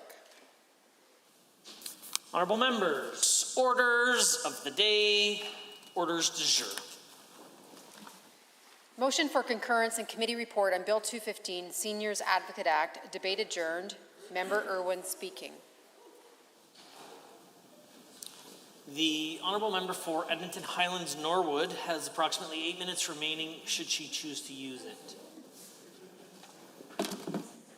Thank you, Mr. Speaker, and it is in fact my honor I have to speak and use my remaining time on this incredibly important bill from my fantastic colleague from Edmonton Riverview. She's done some fantastic work, and I'm quite proud of her for that, and we all should be, because she's been advocating for seniors and for housing and for all the things that are really important. And you know, as is my tradition, the first time I speak in the House in a week, I do want to absolutely give a shout out to all those on the front lines who continue to do incredible work in the toughest of circumstances. And you know, I think about essential workers in all different fields, not just in healthcare, but, you know, in retail, in education, in trucking, the list goes on. But given the content of this bill, I think about those working in seniors' homes and in long-term care. And, you know, it always gives me some pause. You know, we're feeling really hopeful right now. Many folks have gotten their second vaccine. Many folks are fully vaxxed. I'm not yet, but hopefully soon. I was one of the ones who was in May because of my youthfulness, and despite what the wrinkles might say. And so I'm excited to get mine later in June. And so there's a lot of hope out there for sure. And for that, I'm grateful. But I can't help but, you know, think about folks who've struggled so much over the course of this pandemic. And I think about seniors in particular. My riding of Edmonton Highlands Norwood is home to some incredible seniors lodges, long-term care homes, you know, seniors organizations. And it's been, you know, it's been hard for me not being able to visit seniors. I've got one particular seniors home, Virginia Park. Shout out to them in case anybody's watching. And they often invite me to birthday celebrations. And so one of the last events I was at a seniors home was a 100th birthday celebration. And yeah, and I miss that. And I think, hey, well, it's obviously not about me, but I think about those folks who've experienced isolation and haven't been able to have visitors and guests. And of course, things have shifted over the last little while, but we know that isolation in particular remains an issue for a lot of seniors. And you know, I need to use this opportunity to talk about my riding because you know we do have some unique aspects to our riding. We have a lot of seniors who are in poverty and seniors who struggle. Newcomer seniors as well, seniors that struggle with access to various things. I think actually about right now the fact that pretty much all the neighborhoods I represent fall within the Alberta Health region of Eastwood. And it's tough because we've got some of the lowest vaccination rates in the city. And, you know, I can't help but point to, you know, higher levels of poverty, a lot of single parent families, and, you know, a lot of, like I said, a lot of newcomer folks for whom English is not their first language. And I also think about seniors with lack of access, and also newcomer seniors. And so, you know, I think about all these factors, and I can't help but imagine how important it is that we have supports for seniors. And one of those tangible supports is exactly what Bill 215 calls for, a seniors advocate, somebody who can be their voice, right? I can absolutely try, and so can all of my colleagues, to do all we can to elevate these issues impacting seniors, elevate them here in the legislature as we were elected to do. But having an independent advocate could really make a tangible difference. We've seen this, actually. We've seen this in other jurisdictions. British Columbia is just one, where their seniors advocate has been able to make policy better, make recommendations based on the evidence. Right? One of the things that the BC Seniors Advocate was able to do was recommend the use of rapid testing in continuing care and investing causes of outbreaks. And you might say, well, you know, that's the governing party's job. They are the ones that should be making these recommendations and putting this work forward. But the reality is we haven't seen that from this government. So we're calling on this government to take this recommendation seriously. And I know when we were in committee, we raised a number of questions, pointed questions to the UCP on this file, and they claim that the health advocate, who happens to be a former UCP executive director, which, you know, on the surface, well, we might say, well, maybe that's not necessarily a conflict. However, I think it is. It's partisan use of an office. Have somebody who's independent. Have someone who wants to do the best for seniors. That I recall too that you know, the positioning was that director, the health advocate, can have the seniors under her portfolio. But the reality is, seniors is so much more than health, right? There are so many broader systemic issues that need to be addressed. Housing is just one example, and again, I point to my fabulous colleague from Edmonton Riverview, right? She's got both portfolios, and she is able to very much acknowledge the interrelationships between seniors and housing, and then the need for safe, affordable, accessible housing for seniors. I think about, you know, I gave the example of my riding where, you know, obviously we've got great diversity in socioeconomic status, but we truly do have a number of seniors who live in poverty. I think about, I've talked about them in this chamber before, Operation Friendship Senior Society, which is an organization based in the Macaulay neighborhood that does incredible things for folks over the age of 55. They're dedicated solely to helping those in the inner city. And you can go by there any day, and I go by there a lot because it's on my biking and driving route to work. You can go by there any day and see a whole lot of people outside hanging out. You can see them inside as well. And I see that I'm running out of time, but I would like to urge this government to adopt our recommendations in Bill 215. The honourable member for Cardston-Siksika is next on the motion for concurrence. My apologies.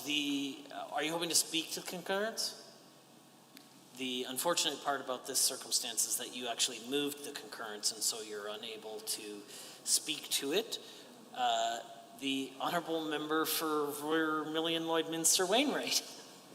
Mr. Speaker, I rise to object to the tactics employed by the NDP to persistently debate the motions of concurrence for each of their bills, which the private members committee has recommended be proceeded with.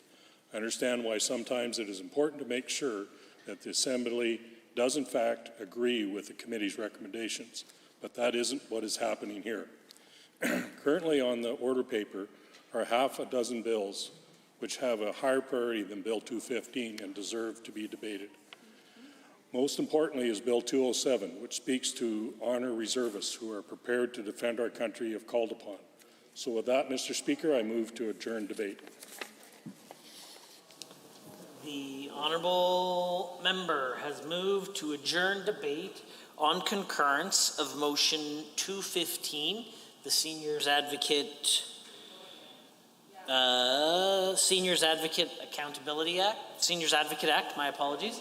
Honourable members, all those in favour of adjourning debate, please say aye. Aye. Any opposed, please say no. No. In my opinion, the ayes have it. That motion is carried and so ordered, and a division has been called. Call in the members.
Honourable members, a division has been called on the motion for adjournment of debate on motion for concurrence in committee report on Bill 215 Seniors Advocate Act. All those in favour of the motion to adjourn debate, please rise and be counted in the chamber.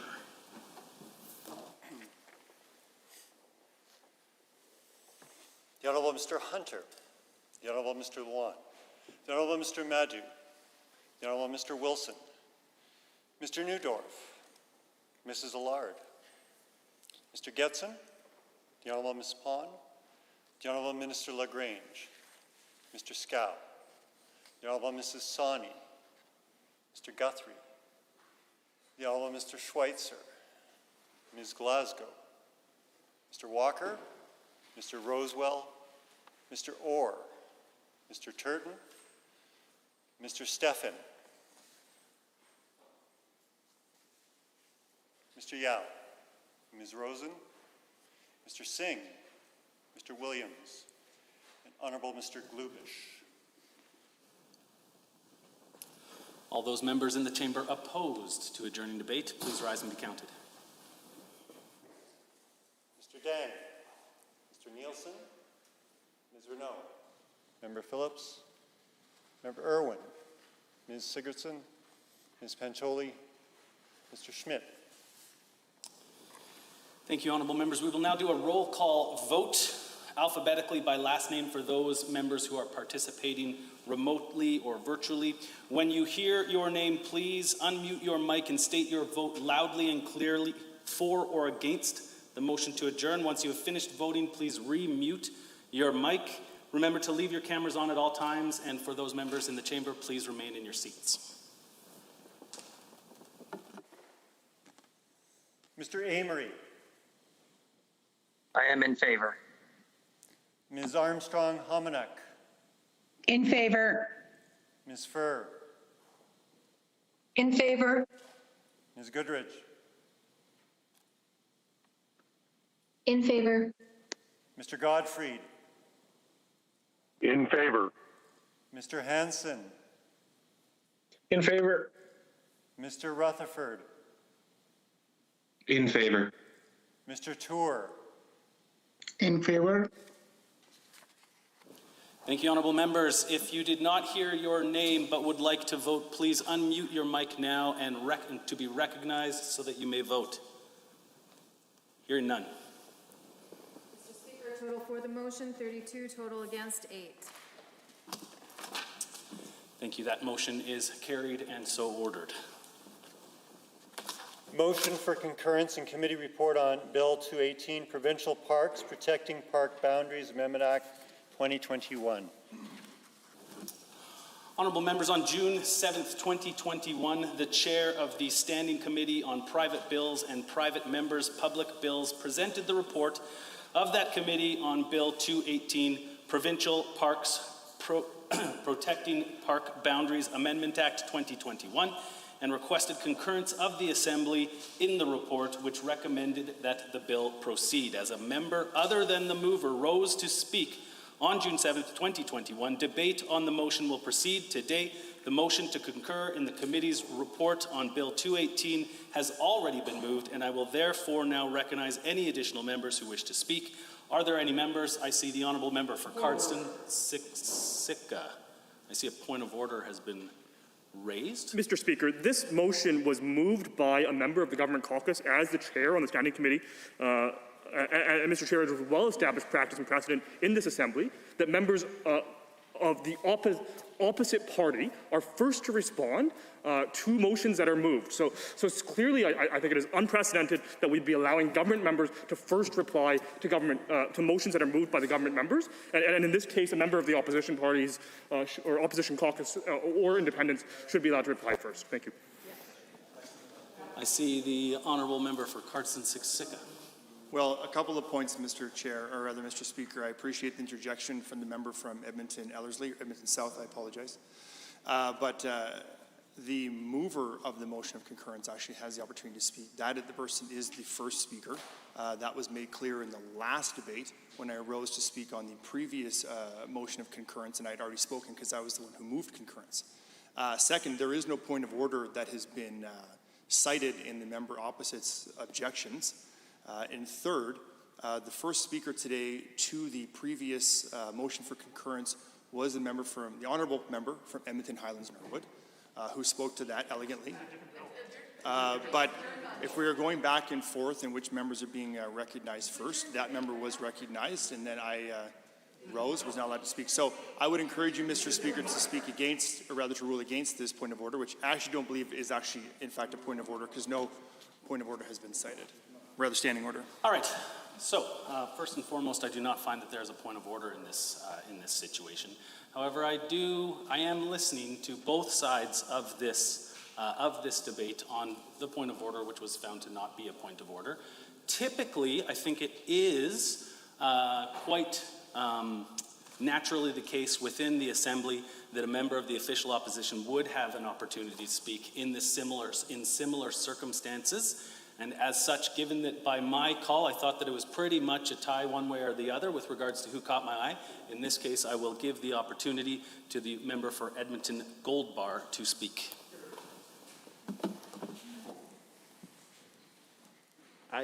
I'm speechless, Mr. Speaker.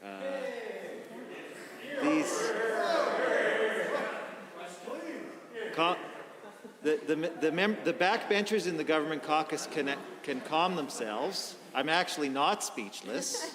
Hear, hear. And I have plenty to say on this matter. It's just, I am incredibly unused to the chair ruling in my favor. So this is I'm going to have to write a letter to my mom and just let her know what happened here at work today.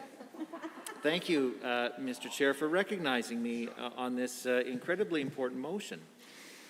So what we have before us is a motion for concurrence on a private member's bill that I was proud to introduce to the legislature, 218, the Provincial Parks Protecting Alberta's Parks Boundaries Amendment Act. And what this piece of legislation does, Mr. Speaker, is two things. First of all, it enshrines in legislation a consultation policy with respect to Alberta's parks boundaries. And this is important because for a very long time, the Government of Alberta Parks Department had a consultation policy in place that set out who would be consulted when and under what circumstances with regards to changes to Alberta's park system. Now, unfortunately, this government saw fit to do away with that policy at some point between their winning election in 2019 and before they introduced the Alberta's plan for their plan for so-called optimizing Alberta's parks, which was released at the end of February of 2020. We don't really know when that policy was officially scrapped. Let's just say that transparency and accountability are not the strong suit of the Minister of the Environment and Parks. But we do know that this policy was scrapped at some point in that time because this Optimizing Parks plan was released at the end of February of 2020, much to the surprise of everybody who has a vested interest in Alberta's parks. They had no idea that this decision was that this proposal was coming. They were caught completely by surprise when the parks on the list were released, and they were gobsmacked to see that the government was considering closing down or selling off almost 200 different parks and recreation areas all across the province. So this piece of legislation that we're introducing and that I believe should be debated by all members of the legislature, it corrects that error that the government committed and enshrines in legislation the need to consult so that they cannot get away with developing these plans for significant changes to our park system without consulting Albertans first. And I would hope that the members opposite would be strongly in favor of this kind of legislative change, because I know that they got an earful from Albertans about how upset they were, not only as far as the plan to close down or sell off almost 200 parks, but also the process by which the government came to that decision. They left Albertans out in the cold entirely. And I'm sure, Mr. Speaker, that all of the members opposite would like to avoid a circumstance in the future where tens of thousands of Albertans in every community across the province put Defend Alberta Parks lawn signs on their lawns, expressing their outrage at the government's cavalier attitude towards excluding the people of this province before embarking on these significant changes. So that's one piece of the legislation that I think is important for members to have an opportunity to weigh in on, and I'm sure that millions of Albertans would be interested to hear what private members of the Government Caucus in particular have to say about consultation when it comes to proposed changes to Alberta's park system. Now, the bill does one other thing, Mr. Speaker, and that is it essentially removes the ability of Cabinet to change the park boundaries at the Cabinet table. Now, we all know that this is that Cabinet exhibits, or Cabinet has a significant amount of power given to it by the legislation regarding parks. And one of them is that right now, the Cabinet can just change the park boundaries or eliminate a park entirely. They don't have to discuss these proposed changes on the floor of the legislature. Theoretically, a quorum of the members of Executive Council could host a pleasant meeting out on the patio of the Sky Palace and you know, in between bottles of whiskey, just decide to shrink or eliminate a park, or hundreds of parks, as the case may be. And I don't think Albertans think that this is the way that things should be when it comes to these kinds of changes with respect to our parks boundaries. I think at the very least, we know that Albertans do not want to see any changes to their parks when it comes to the possibility of closing down or selling off hundreds of them. But at the very least, the government could give them the treatment of making these proposals here on the floor of the legislature and putting them to a vote of all of the MLAs here in the legislature, and not keeping that power to themselves in Cabinet. And I would certainly hope, Mr. Speaker, that private members of the Government Caucus would want to weigh in on this potential proposal. Because, Mr. Speaker, I know that many UCP backbench MLAs caught a lot of heat from the government's plan to sell off or close down hundreds of parks across the province. And that decision was made without their input whatsoever. And I'm sure, Mr. Speaker, that this decision caught many of the private members of the Government Caucus completely by surprise.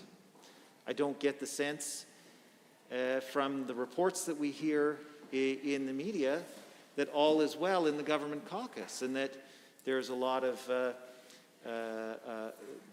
ongoing discussion between Executive Council and private members of the Government Caucus when it comes to these critical decisions. And so, at the very least, Mr. Speaker, if Executive Council is failing to provide the leadership to the Government Caucus that the Government Caucus is expecting, this legislation would act as a backstop, if you will, that the Executive Council couldn't catch private members of the Government Caucus by surprise with these types of proposed park changes, and that they'd actually have to present a report to the floor of the legislature and explain what it is exactly that they're planning to do, and then put that report to a vote of all members of the legislature.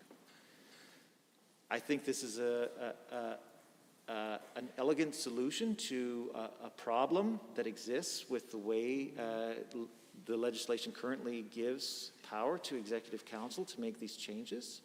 It will effectively remove Executive Council's ability to make these changes without consulting Albertans and without consulting even MLAs in their own caucus, much less the opposition caucus. And moreover, I think, Mr. Speaker, would give all members of the legislature a chance to stand up and be counted when it comes to saying where they stand on the issue of these potential park closures and sales. I know that I heard from hundreds of thousands of Albertans all across the province that they couldn't even get a meeting with their local MLA. And I can't go, the speaking times don't allow me to give every example, but I know a couple examples. One of the proposed park changes affected constituents in both Lesser Slave Lake and Athabasca Barhead. And I had hundreds of people coming to me and saying, we cannot get a meeting with our MLAs to talk about this issue. And so at least they'd be able to stand up and be counted and let people know where they stand. Thank you, Honourable Member. I see the Honourable Member for Cardston-Siksika has risen to join debate. Thank you, Mr. Speaker. I appreciate you recognizing me and this opportunity to speak on concurrence for this motion, or rather from this bill. Certainly it is a rare occasion when the Speaker's chair rules in favor of the member from Edmonton Gold Bar. In his correspondence with his mother, please pass along my best regards. She should be proud, generally. Genuinely, I say that. But with that said, Mr. Speaker, I don't think any Albertan would be happy with the way the NDP is playing games, procedural games with private members' business, as there are a number of bills.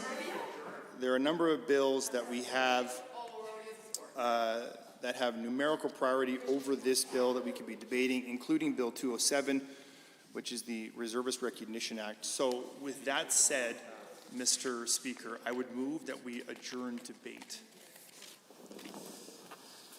Having heard the motion to adjourn debate on motion for concurrence in committee report on Bill 218, Provincial Parks Protecting Park Boundaries Amendment Act 2021, all those in favor of adjourning debate as proposed by the Honourable Member for Cardston-Siksika, please say aye. Aye. Any opposed, please say no. No. I believe the ayes have it. That is carried and so ordered. A division has been called. For all those members wishing to join remotely, please join the Microsoft Teams meeting now. Keep your cameras on at all times. Please ring the bells and call in the members.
Division has been called on the motion to adjourn debate on motion for concurrence in committee report on Bill 218, Provincial Parks Protecting Park Boundaries Amendment Act 2021. All those members in the chamber in favor of adjourning debate, please rise and be counted.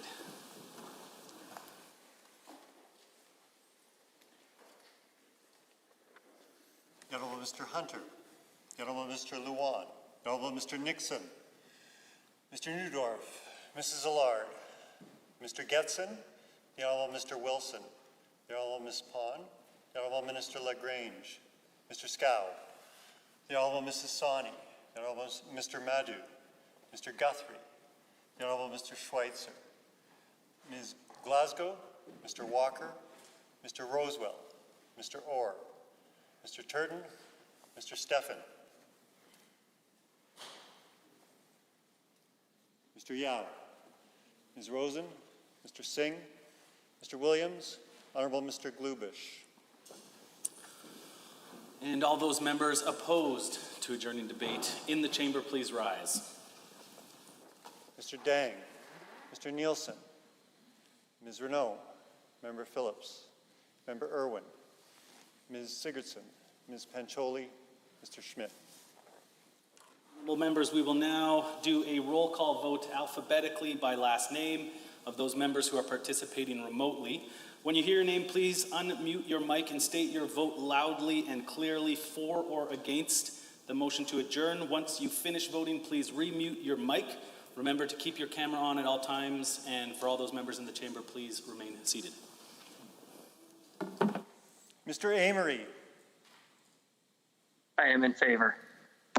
Ms. Armstrong-Hominack. In favor. Mr. Diol. Against. Ms. Furr. In favor. Ms. Goodrich. In favor.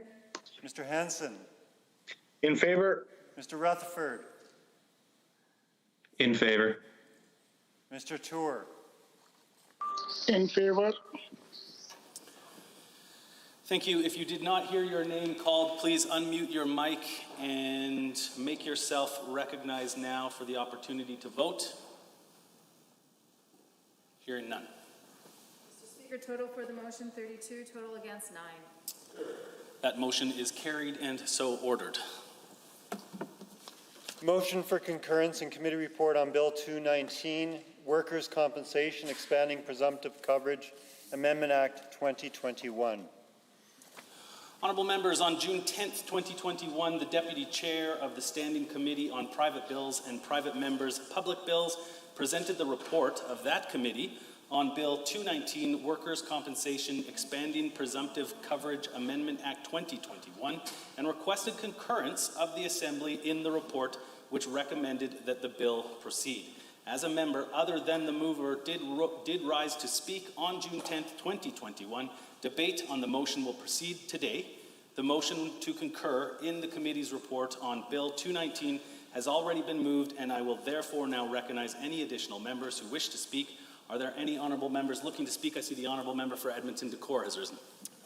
Well, thank you, Mr. Speaker. Appreciate the opportunity to rise this afternoon on concurrence of Bill 219, Workers' Compensation Expanding Presumptive Coverage Amendment Act here in 2021.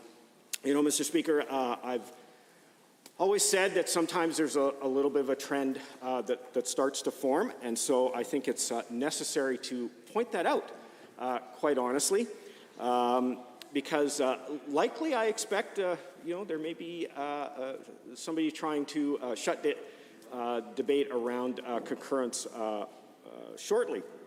And the reason being is we've heard statements in the House here today that, also affects Bill 219, that we're simply wasting the House's time talking about certain bills. And you see, Mr. Speaker, because there is so much business on there, it is likely that, when we actually get to the debate of Bill 219, we'll be out of time here. in the House, and we won't actually get to debate 219.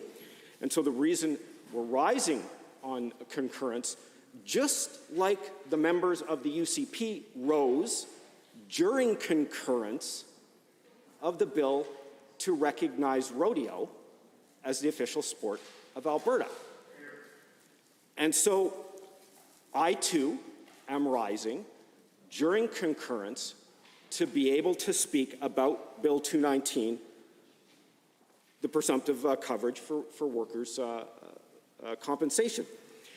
Now, see, Mr. Speaker, I firmly believe, I've always held this belief, that WCB coverage was originally brought in to protect workers in the event that they are injured at work in some way, shape, or form.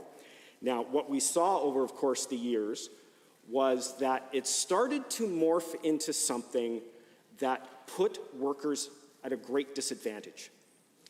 It made it so that they had to prove that they were injured. That was never the intention of WCB coverage. And so, over the course of the years, and coincidentally, multiple Conservative governments, those things got watered down, those things got changed to put workers at a disadvantage. And so while we find ourselves during this pandemic, which has hurt all workers, not only across the province, across the country, across the world. And while there are organizations out there that are specifically in place for workers, they're able to advocate on their behalf when a WCB claim is made and perhaps maybe it's not accepted. But there are a lot of workers, you know, I always find it very interesting, you know, the power that members of the UCP seem to think that unions possess.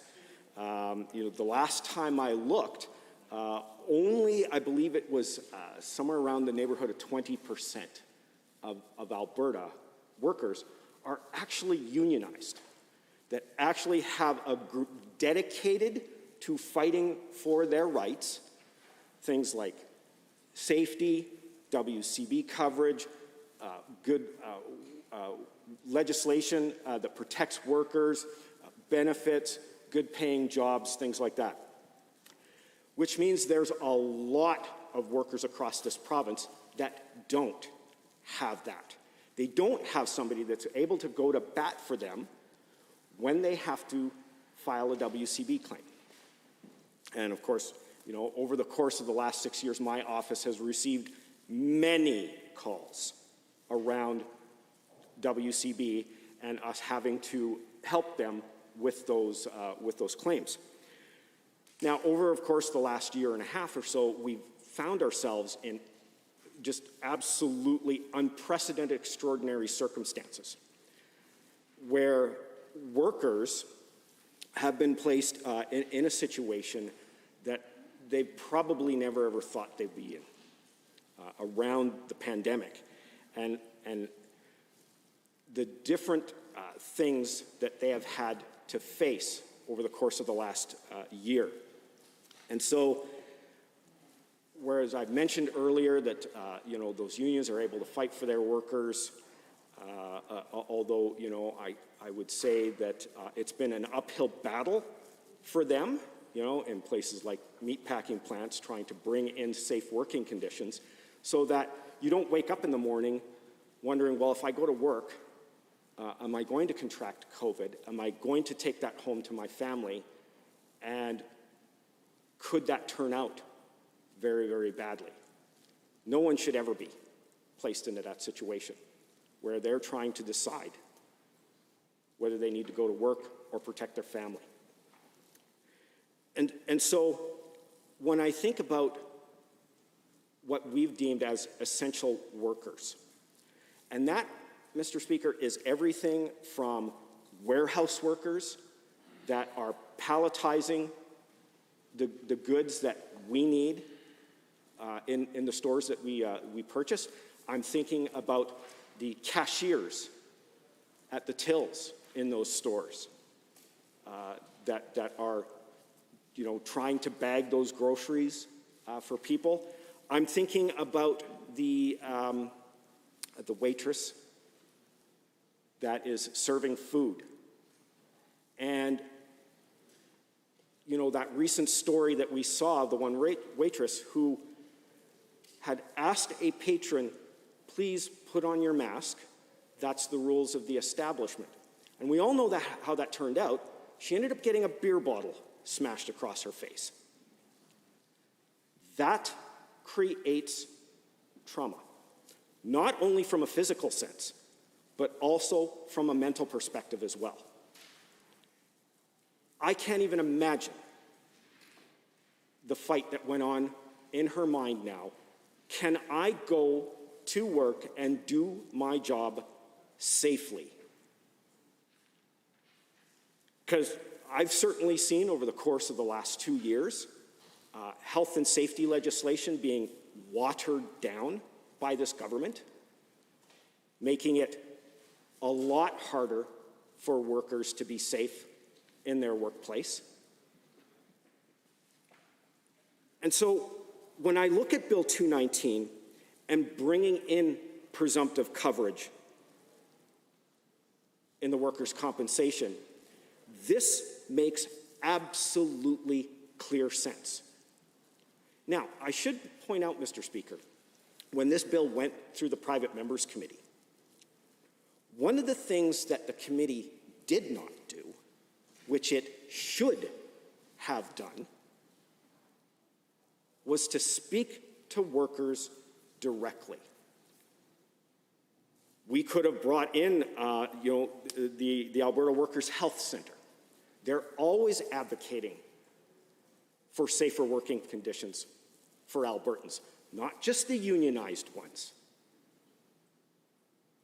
but the folks that don't have somebody to be their voice when they find themselves in a situation that it's, quite frankly, almost too hard for them to fight for themselves. Why didn't we hear from that organization? I don't know. We'll never know because the committee voted against that. Well, I personally didn't. I wanted stakeholders to come in. I wanted to be able to invite the Workers' Health Centre so that they could talk to the 80% of Alberta workers that aren't represented by a union. And I'll be honest, I would have loved to have actually invited my former union, UFCW Local 401, because they happen to look after the 2 meatpacking plants here in Alberta, which were some of the largest outbreaks in North America. Where was their voices around health and safety, where they got put into positions of having to decide, do I go to work safely, or do I take my chances, roll the dice, and hopefully I don't bring it home to my family?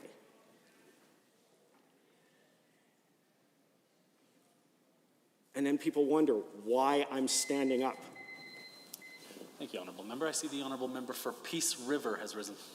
Well, thank you, Mr. Speaker, and I appreciate the earnest desire that members have to debate concurrence, but the truth is that opposition members haven't had any opposition to the concurrence motion.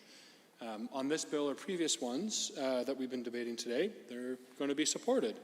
It seems more like gamesmanship. That reminds me much of my motion, Motion 518, that got delayed after a number of different procedural games being played a few weeks ago. So in light of that, and with the intent of trying to move forward, Mr. Speaker, towards an important piece of legislation that honors and respects and does important work for our reservists in the province, I move that we adjourn debate. Thank you. Thank you, Honourable Members. We have a motion to adjourn debate on motion for concurrence in committee report on Bill 219, Workers' Compensation, Expanding Presumptive Coverage Amendment Act 2021, All those in favor of the motion as proposed by the honourable member for Peace River, please say aye. Aye. Any opposed, please say no. No. I believe the ayes have it. That is carried and so ordered. However, a division has been called. For all those members wishing to vote remotely, please join the Microsoft Teams meeting now and keep your cameras on for the duration of the whole vote. Please ring the bells and call in the members.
Honourable members, a division has been called on the motion to adjourn debate on motion for concurrence in committee report on Bill 219, Workers' Compensation Expanding Presumptive Coverage Amendment Act 2021.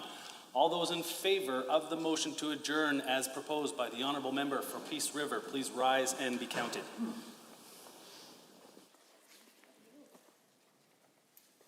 The Honourable Mr. Hunter, the Honourable Mr. Luan, the Honourable Mr. Nixon, Mr. Neudorf, Mrs. Allard, Mr. Getson, the Honourable Mr. Wilson, the Honourable Ms. Pond, the Honourable Minister LaGrange, Mr. Scow, the Honourable Mrs. Sawney, the Honourable Mr. Madu, Mr. Guthrie, the Honourable Mr. Schweitzer, Ms. Glasgow, Mr. Walker, Mr. Rosewell, Mr. Orr, Mr. Turton, Mr. Steffen,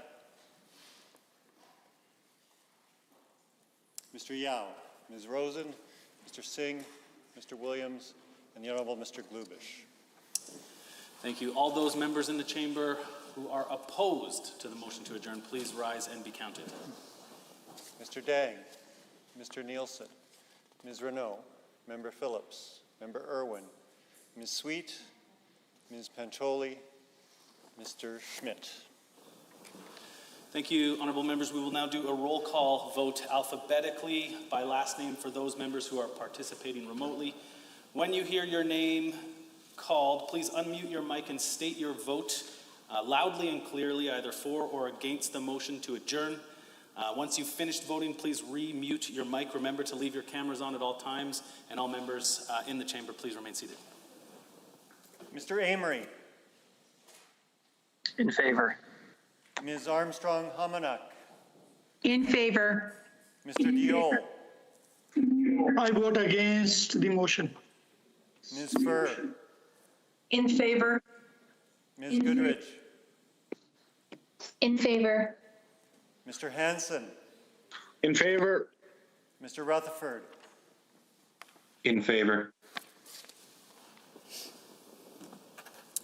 Thank you. If you did not hear your last name called out, please unmute your mic now and identify yourself to be recognized to vote. Hearing none. Mr. Speaker, total for the motion 31, total against 9. That motion is carried and so ordered. Committee of the Whole.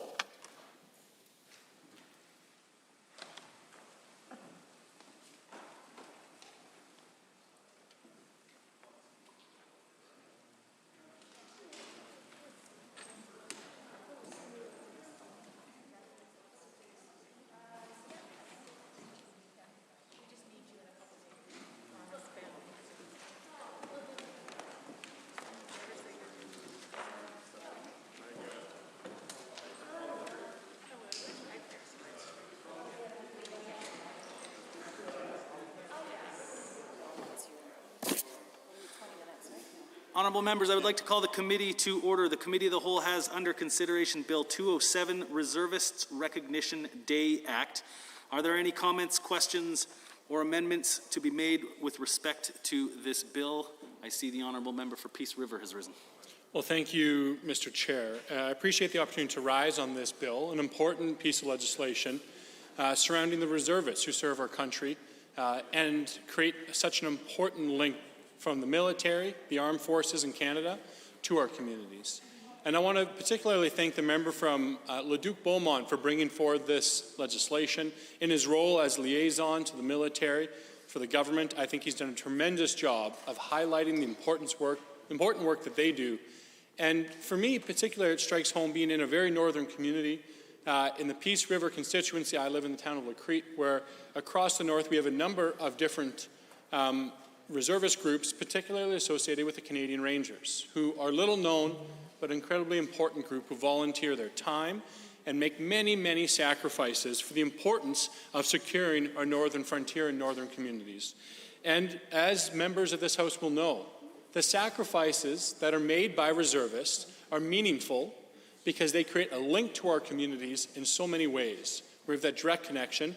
They are meaningful in terms of the strategy Canada and more largely NATO has when it comes to securing our communities as a defense policy. And it's also important to notice that these members of our reservists do it on a completely voluntary basis with small remuneration, if anything at all, and often hold full-time jobs or will do so working out of secondary, post-secondary schooling, which are many of those in my community as well. But importantly, Mr. Chair, we must note also the sacrifice that families make when it comes to those reservists. It's not just a reservist who signs up, it's their family that does. The cold nights away, especially in communities like mine where they are called out on exercise regularly for the importance of securing our north, and even further north into the territories. And that's why I'm very, very happy to see that the member from Leduc-Beaumont shared with the Assembly how the 2017 Strong, Secure, Engaged Canada's Defence Policy clearly defined Canada's Reserve Force and identified their reserve participation as, quote, full-time capability through part-time service, unquote. It just shows how imperative reservists are to our defence policy and to our partners across NATO. And we know also that every single community across the province has men and women who have signed up for this important role and task in our society. Now, it is also important to note that the member from Leduc-Beaumont, through consultation with valuable stakeholders, including Carolyn Patton of both the Canadian Force Liaison and with Glowing Hearts, an organization who works tirelessly to promote the exceptional benefits of employers hiring reservists, and also with Colonel Kevin Wiedlich, Regional Liaison Officer for the Armed Forces Liaison Council, also with Colonel Mike Vernon, Commander of the 41st Brigade in Calgary, Alberta's largest reserve force, where the member was able to agree upon not only the date for which this bill is going to be recognized, the last Saturday in September, to celebrate our reservists, their families, and all the sacrifices made for Queen, country, and all the work that we put into making our province so great. And they also discussed challenges the reservists face when managing their civilian lives, in addition to completing the role with the armed forces. And it's in that light, Mr. Chair, I'd like to move a motion on behalf of the member from Leduc-Beaumont. Pardon me, an amendment, pardon me. Okay, perfect. From Leduc-Beaumont.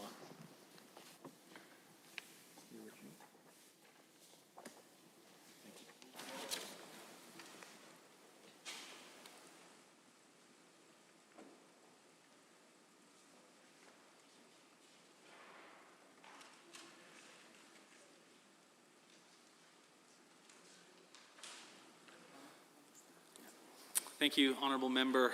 For everybody's benefit, this will be referred to as Amendment A1. As is the case, you can raise your hands and receive a copy of the amendment. There will also be copies placed at the tables at both doors. If the Honourable Member for Peace River could please read it in to the record for everyone's benefit and then continue with remarks should you so choose. On behalf of the member from Leduc-Beaumont, I move that Bill 207, Reservist Recognition Day Act, be amended as follows. A, by striking out the title Reservist Recognition Day Act and substituting Reservist Recognition Act. B, by adding the following immediately after Section 3, amends RSA 2000 CE9, 4 sub 1. The Employment Standards Code is amended by this section. Sub 2, Section 53.2 is amended by striking out 26 consecutive weeks and substituting 12 consecutive weeks. Mr. Chair, this amendment would allow the reservist in full-time employment in a civilian job to go instead of 26 continuous weeks down to 12 continuous weeks after consultation with a number of our stakeholders, as I mentioned earlier in the speech, who are involved with the reservists either directly or with a support group in some way. The member from Leduc-Beaumont also consulted with a number of individual reservists as well on this point. This aligns with the federal guidelines and would allow support of the goal of making Alberta even more active place for reservists to attractive place for reservists to join the reserve force and to complete their duties while maintaining their civilian obligations to their families and their communities. Again, I want to recognize that this important act is about the reservists in Alberta. I think it's very important we recognize them in a meaningful way with a day, but also with this amendment that I'm proposing on behalf of the member from Leduc-Beaumont to recognize that these individuals work tirelessly and anything we can do to reduce the burden on them so that they can step up to the plate and serve our country in the way that they're asking to is something that I believe is an obligation we have. And I'm grateful to have had the opportunity in this Assembly to present this debate and to speak on behalf and move the amendment on behalf of the member from Leduc-Beaumont.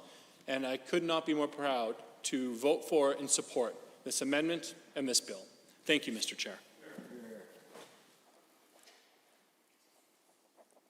Thank you, Honourable Member. I see the Honourable Member for Edmonton South has risen on Amendment A1. Thank you, Mr. Chair. I'm a little bit surprised by this amendment. I think it makes a quite substantive change, and certainly it's something that the opposition was not consulted with in advance of this. I think that certainly one of the things that I have considerable concern about around the proceedings that has happened today is that while the government obviously had an agenda, while the government caucus and government members obviously had an agenda to postpone the business that was typically in the standing orders under Standing Order 8, that would normally occur for concurrence, so that we could rush forward to this amendment and rush forward to Bill 207 on this amendment in committee. It's something that if the government had been upfront with and the government had been fair about with the opposition, we could have considered this more thoroughly. I think at this point, it's very clear that the government instead has chosen to use procedural trickery, has instead chosen to use to play games with this place, with the rules of this place, to use unfair maneuvering, to manipulate the process in this place so that we could rush forward to this amendment, which makes substantive changes to the Employment Standards Code and does not have adequate consultation. We had the opportunity when this was submitted to committee. Of course, we know that all private members' bills are submitted to private members' bills and private bill committees. We know that all bills that are submitted by private members are then brought through a consultation process, are then brought through a process in which the public can engage, in which stakeholders can engage, in which there's an opportunity to hear from, at this point, typically 6 stakeholders from each side.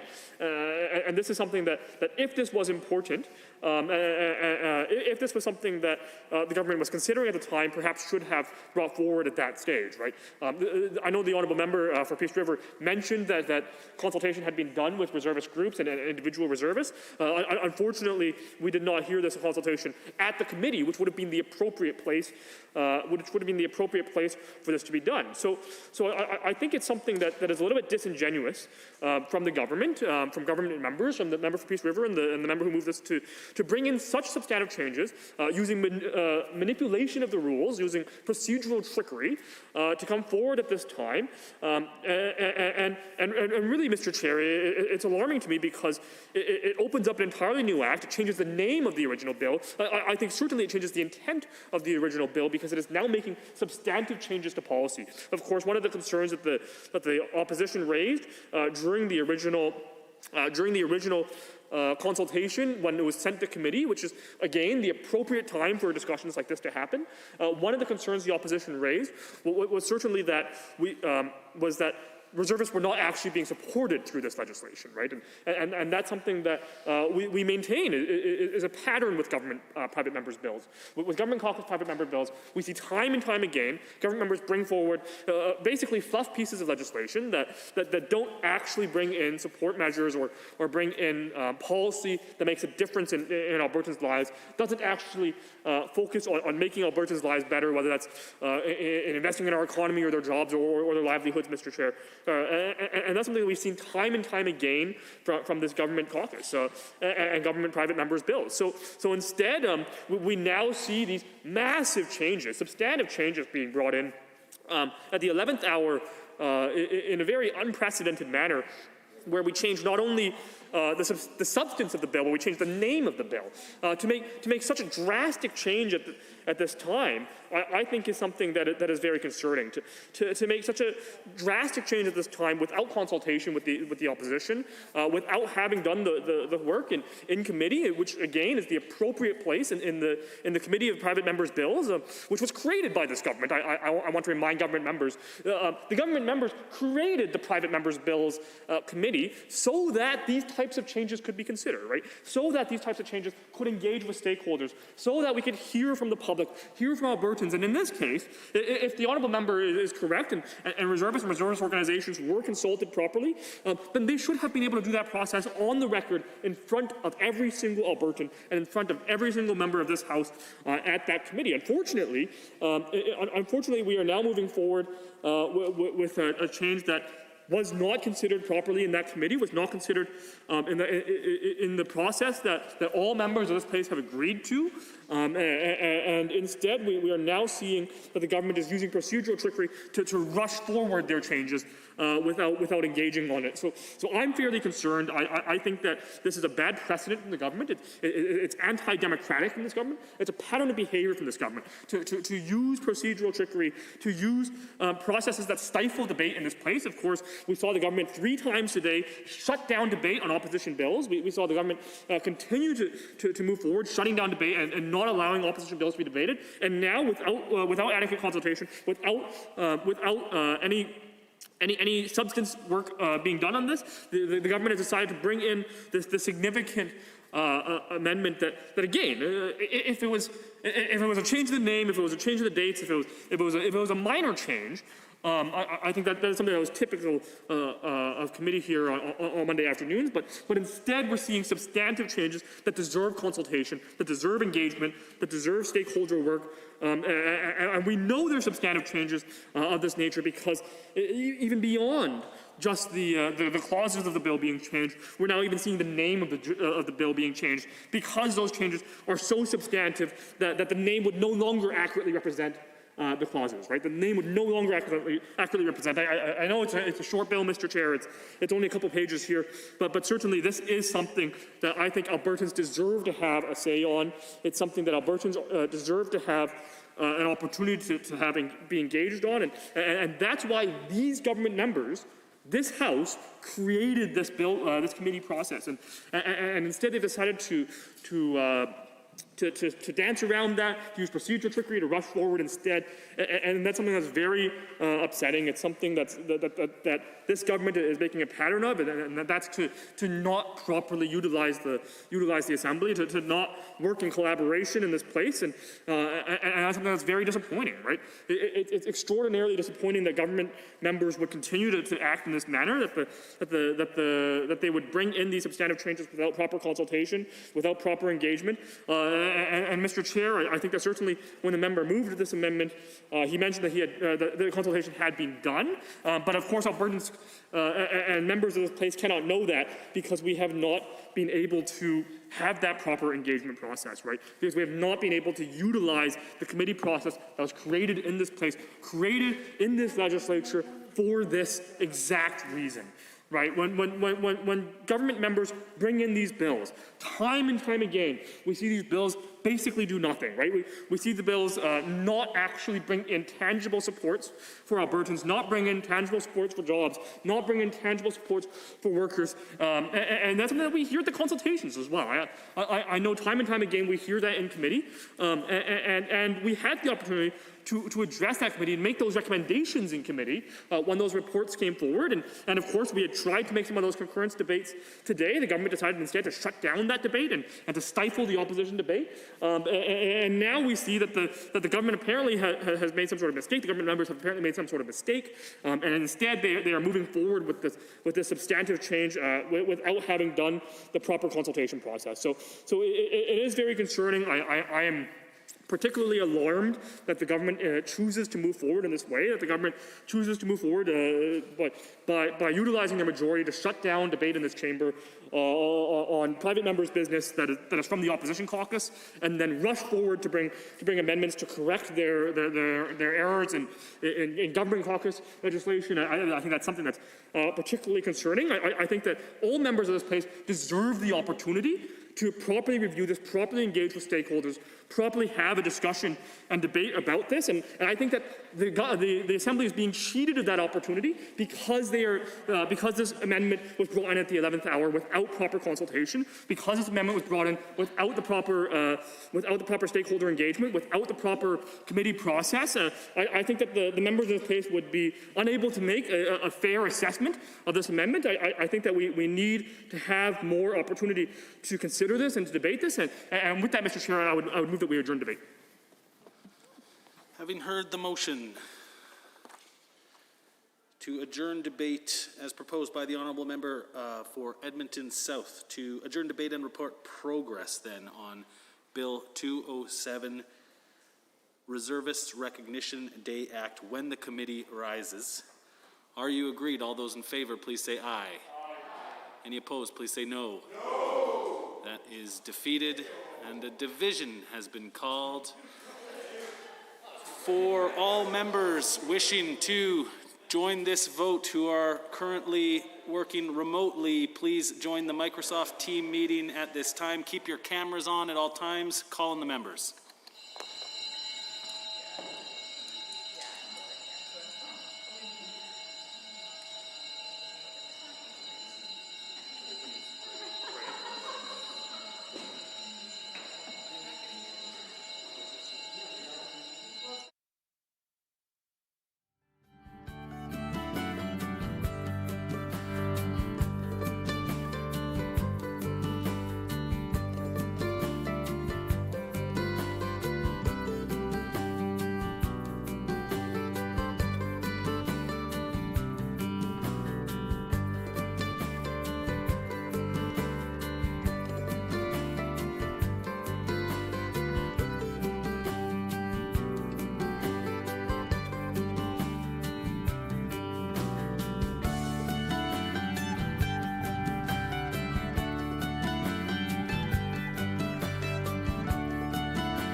been, well, I guess I should probably wait for you to get that list, eh?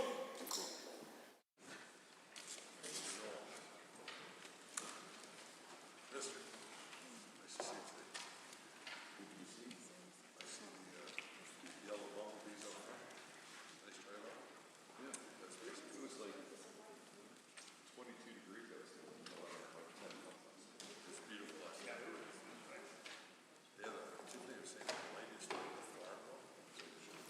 Thank you, honourable members. A division has been called on the motion to adjourn debate as proposed by the honourable member for Edmonton South.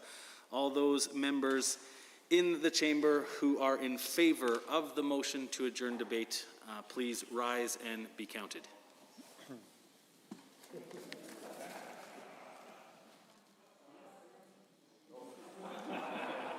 Mr. Dang, Ms. Sweet, Ms. Renault, Member Phillips, Ms. Sigurdsson, Ms. Pancholi, Mr. Schmidt. Thank you. All those members in the chamber who are opposed to the motion, please rise and be counted.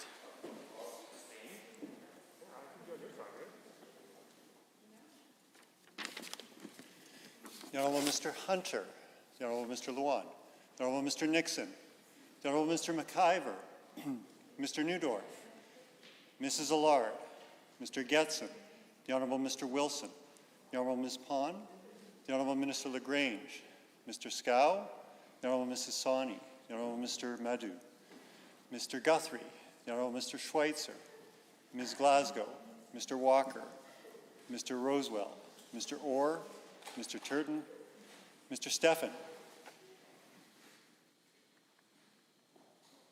Mr. Yao, Ms. Rosen, Mr. Singh, Mr. Williams, the Honourable Mr. Glubish. Thank you. We will now do a roll call vote alphabetically by last name for those members who are participating remotely. When you hear your name, please unmute your mic and state your vote loudly and clearly, either for or against the motion to adjourn. Once you finish voting, please remute your mic. Remember to have your cameras on at all times. And all those members in the House, please remain seated. Mr. Amory. Opposed. Ms. Armstrong Homanuck. Against. Mr. Diol. In favor. Ms. Furr. Opposed. Ms. Goodridge. Against. Mr. Hanson. Opposed. Mr. Rutherford. Opposed.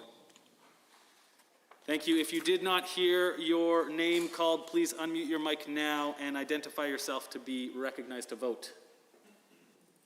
Hearing none. Mr. Chair, total for the motion 8, total against 32. Thank you, honourable members. That motion is defeated. I see the honourable member for Cardston Siksika has risen. Thank you, Mr. Speaker, or Mr. Chair, rather. With the limited time that I have left, I'll be really quick in trying to respond to some of the comments made from the member from Edmonton South. With regards to deserving consultation, I couldn't agree more. The member who moved this bill is a reservist himself, and certainly understands that life. And I know that he has done extensive consultation. And wherever he may be at this point in time, I want to congratulate him for all the hard work that he has done in favor of reservists in this province. With regards to stakeholders, I just said that member has spoken with countless stakeholders and understands it very well. Now, I do want to address something the member said regarding the right place and the right time to address these kinds of amendments to a bill. Now, the members opposite have never given us, or frankly, I shouldn't say never, I just say rarely give us opportunities to see amendments that they move on government bills or on private members' bills when they may be, to see the amendments prior. So to be complaining about that is a bit rich. I would say it's not without precedence, though. I can say that we have, when I was working in opposition as a staffer, we certainly shared amendments with the members of the government of the day.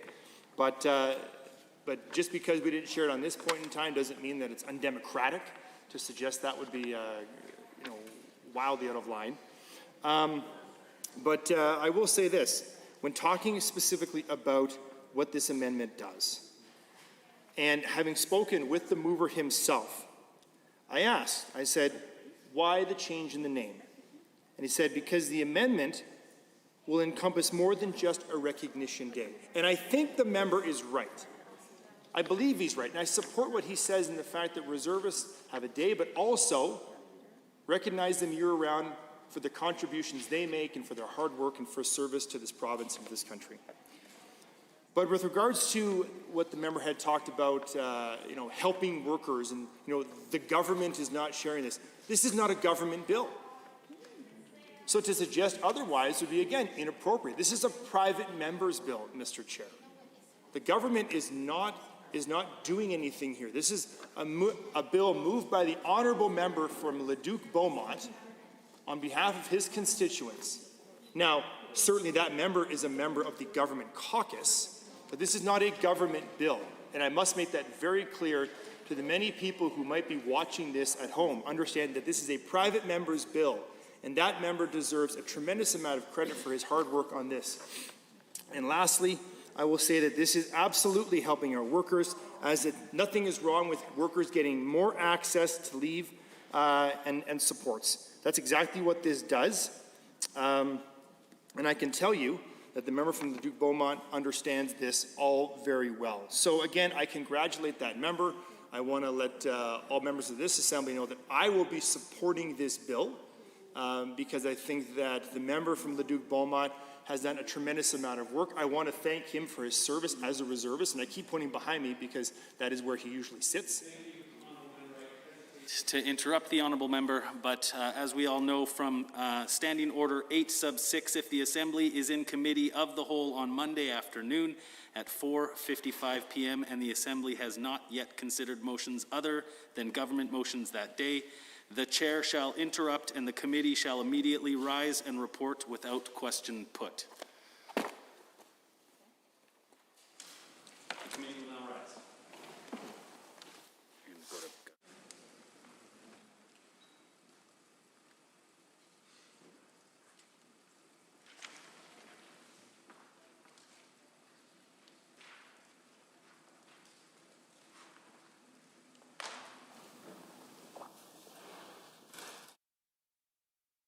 And I see the honourable member for Airdrie Cochrane has risen.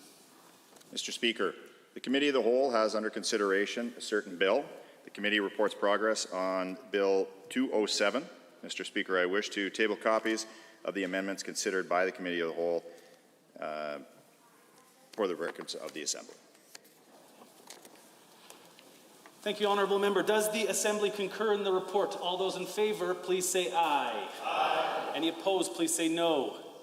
That is carried and so ordered. And a division has been called. For all those members who are participating remotely, please join the Microsoft Teams meeting now. Keep your cameras on at all times. Call in the members.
Members, a division has been called on concurrence in the report of Committee of the Whole.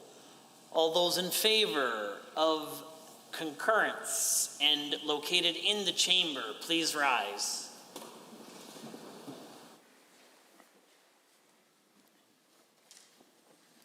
The Honourable Mr. Hunter, the Honourable Mr. Luan, the Honourable Mr. McIver, Mr. Newdorf, Mrs. Allard, Mr. Getson, the Honourable Mr. Wilson, the Honourable Ms. Pond, the Honourable Minister LaGrange, Mr. Scow, the Honourable Mrs. Sawney, the Honourable Mr. Madhu, Mr. Guthrie, the Honourable Mr. Schweitzer, Ms. Glasgow, Mr. Walker, Mr. Rosewell, Mr. Orr, Mr. Turton, Mr. Stephan,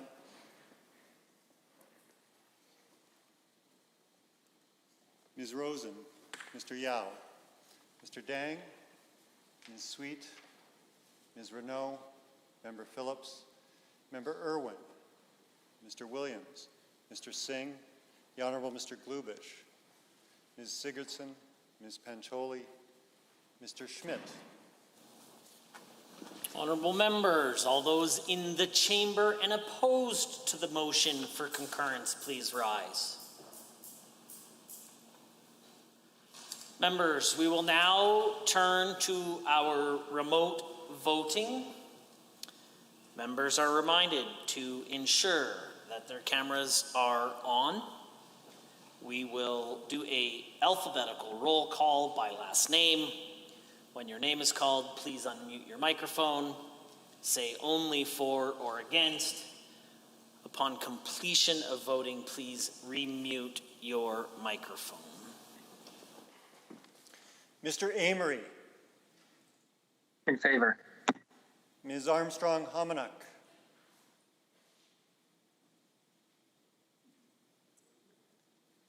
Mr. Diol. Ms. Furr. In favor.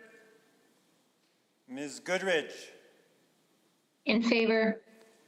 Mr. Gottfried.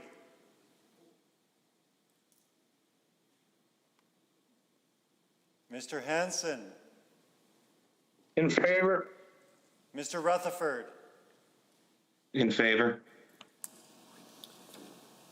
Ms. Armstrong-Hominiuk. In favor. Mr. Diol. Mr. Godfrey.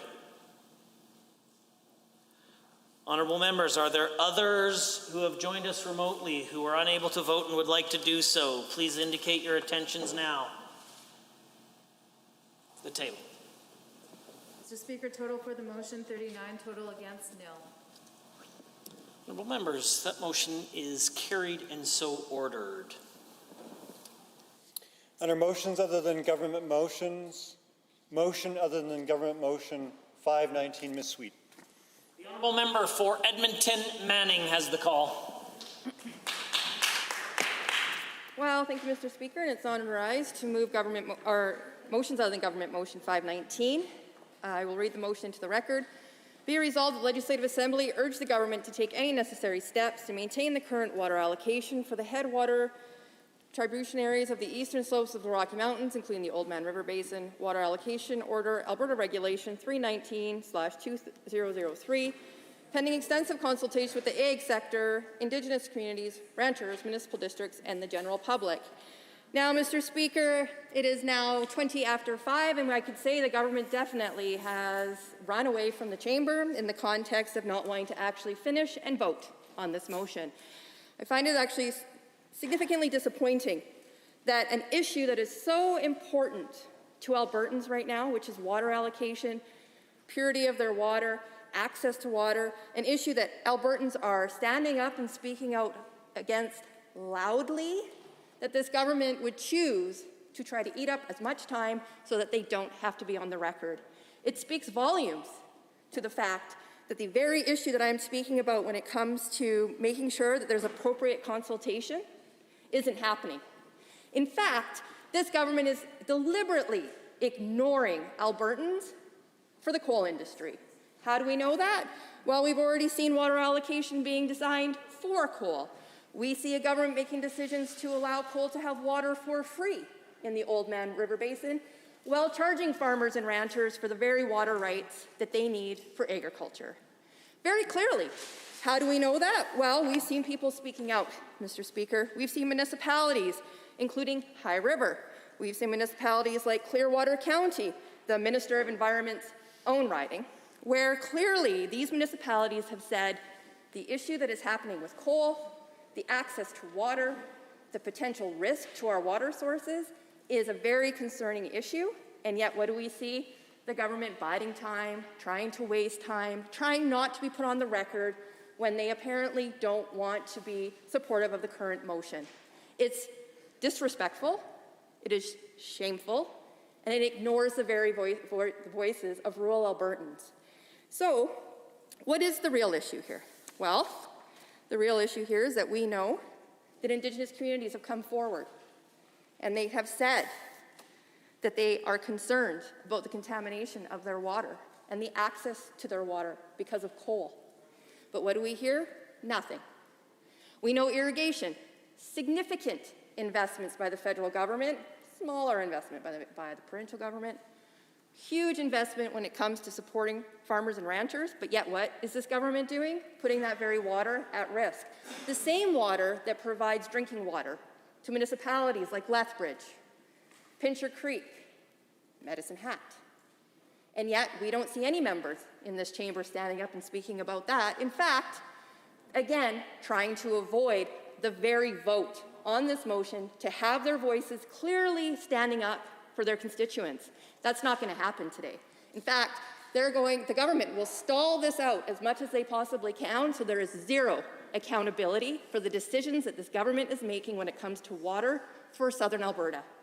It's disgusting. So, I would love to see some of the members opposite maybe stand up and speak about why they don't want to have their voices heard, why they don't want to be on the record, why they don't want to stand up for their very constituents and make sure that those municipalities are being heard, that those farmers and ranchers and rural Albertans who are concerned about the contamination of their water, voices are being heard. I'm going to assume that's not going to happen. Maybe I'll be surprised. Maybe I'll see a member stand up and actually speak to the current motion in front of them, will stand up for Albertans, and will care about the fact that the decisions that are being made, the allocation of water for Albertans is a serious issue and isn't being taken for granted by this government. The Minister of Environment is on the record repeatedly contradicting the very issue that I'm talking about today. We saw at one point back in March, when we first heard about coal, that there was going to be no changes to water allocation. Well, then someone needs to explain to me how coal is going to be mined in the southern slopes if there's no changes to water allocation. Someone from the cabinet could stand up and explain that, because we know water is required. We know water needs to be used. We know that there is a consultation that went around southern Alberta that actually indicated that 80% of the water allocation for southern Alberta was going to be used for anything other than the water for municipalities and farmers and ranchers. 80%. Well, who's going to get that 80%? Do those people have to pay for it? Farmers and ranchers do. Farmers and ranchers to the point right now in southern Alberta where they have to negotiate with their neighbors to have access to water. They have to purchase water from their neighbors because of the allocation that currently exists.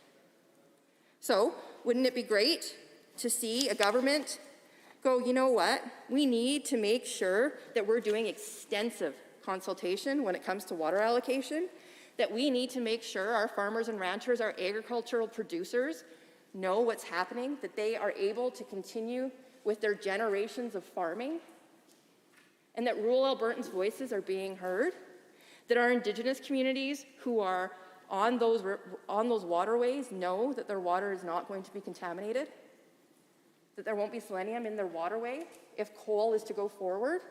I think that's pretty important. I think Albertans in general would like to know their drinking water will be safe, and that the irrigation networks and the expansions that are being invested in currently aren't going to be for naught. Because right now, Rural Albertans are telling us that they don't know. They are not confident in this government, and why would they be? We are already at a point where this vote isn't going to happen today because we're going to run out of time because the government is so terrified of standing up and having their voices put on the record to say that they will not support this motion. It's weak. A point of order is noted. The Honourable Member for Cardston-Siksika. Thank you, Mr. Speaker. I rise on 23J, uses abusive or insulting language of a nature likely to create disorder. The member from Edmonton Manning is the first speaker on this motion. That member is suggesting that members on this side aren't going to speak on it. She's suggesting we may not even get to a vote. We know we don't presuppose the outcome of any votes or potential votes in this chamber. I don't understand why she's saying the government is afraid of speaking. I suspect there are a number of members on this side of the chamber who are going to speak on this motion. So maybe if that member would like to get back to the substance of the motion that she's moved, rather than nitpick as to whether or not members on this side might, and cast aspersions on our side based on assumptions like that. The Honourable Deputy Opposition House Leader. Thank you, Mr. Speaker. I think this is clearly not a point of order. The Honourable Member is simply referring to the events that have transpired today. It is very clear that procedural trickery has been used today to delay the outcome of this motion, of my colleague's motion. It's very clear that due to a division being called on concurrence in which all members were in agreement, as you'll note on the record, it was unanimous, that we will no longer be able to have a vote before 6 o'clock on this motion. And clearly, if government members are choosing to use these procedural tools to delay the business of this assembly, that is their decision, but it is one that they have to live with, and my honourable colleague is just making that point. Thank you. In the interest of time, this is not a point of order. The Honourable Member for Edmonton Manning. Well, thank you, Mr. Speaker, and another example of the government trying to eat up time so that there isn't any more opportunity to speak. So again, going back to the eastern slopes of the Rockies, which we know contains the headwaters of the river that supplies water to the prairie provinces and to the Northwest Territories, and in fact, down to the United States and into Saskatchewan. We don't know if there's been any consultation with any of those groups, but I can tell you that we've heard very clearly around the concerns for coal and the potential for selenium in the waterway. I can also speak to the fact that we know that there is a risk, and it's a very serious risk, and a risk that rural Albertans continue to talk about, to the fact where they've actually asked the government to call a referenda on the very issue of whether or not coal should occur, because it is such a serious issue. And since the government thinks that's a really democratic process, I would love to encourage them to stand up and say that referenda will happen. Let's hear from rural Albertans. Let's hear about what's going on in the southern slopes and access to water and what that means. Fun fact, Mr. Speaker, I was born in Sparwood, BC. Guess what happened in Sparwood? Coal mining. Guess what happened to the water in Sparwood? It was contaminated. $60 million by Teck Industries. The very acreage that I was born on and grew up on now has to have water shipped onto it because our water is contaminated and no longer able to be drinkable. We've seen diseases in livestock because of the coal industry in Sparwood. So to say this is an issue for me is absolutely true. It has impacted the very community that I was born and raised in. Coal and the ability to access clean water can devastate a community. It can devastate the Crow's Nest Pass. It can devastate southern Alberta, Lethbridge, Pincher Creek, where my family were farmers. It is a very serious issue. So the government can continue to buy time and not get their voices on the record and not vote on this very motion, but Albertans deserve better. They deserve to know that their community and their water is going to be safe, and that we're not going to see what happened with Teck in Sparwood, and to have to see that people's water now has to be shipped onto their land because their waterway is so contaminated they can't even drink it. Thank you, Mr. Speaker. The Honourable Member for Lethbridge East has the call. Speaker, I have an amendment to bring forward. If you want to pass the copies to the page, have that forwarded to my dais and the table, and then prior to proceeding, I will likely make some comments. You can have a seat. It's going to be.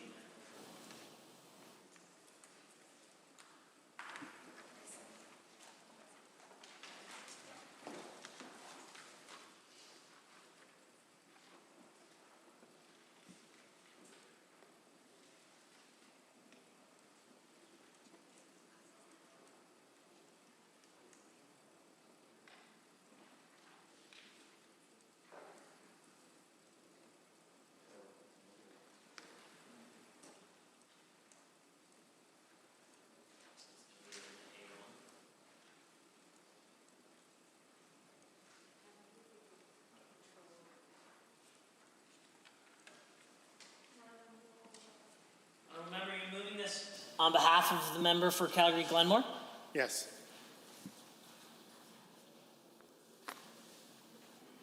Does the mover of the motion have an amendment or the amendment?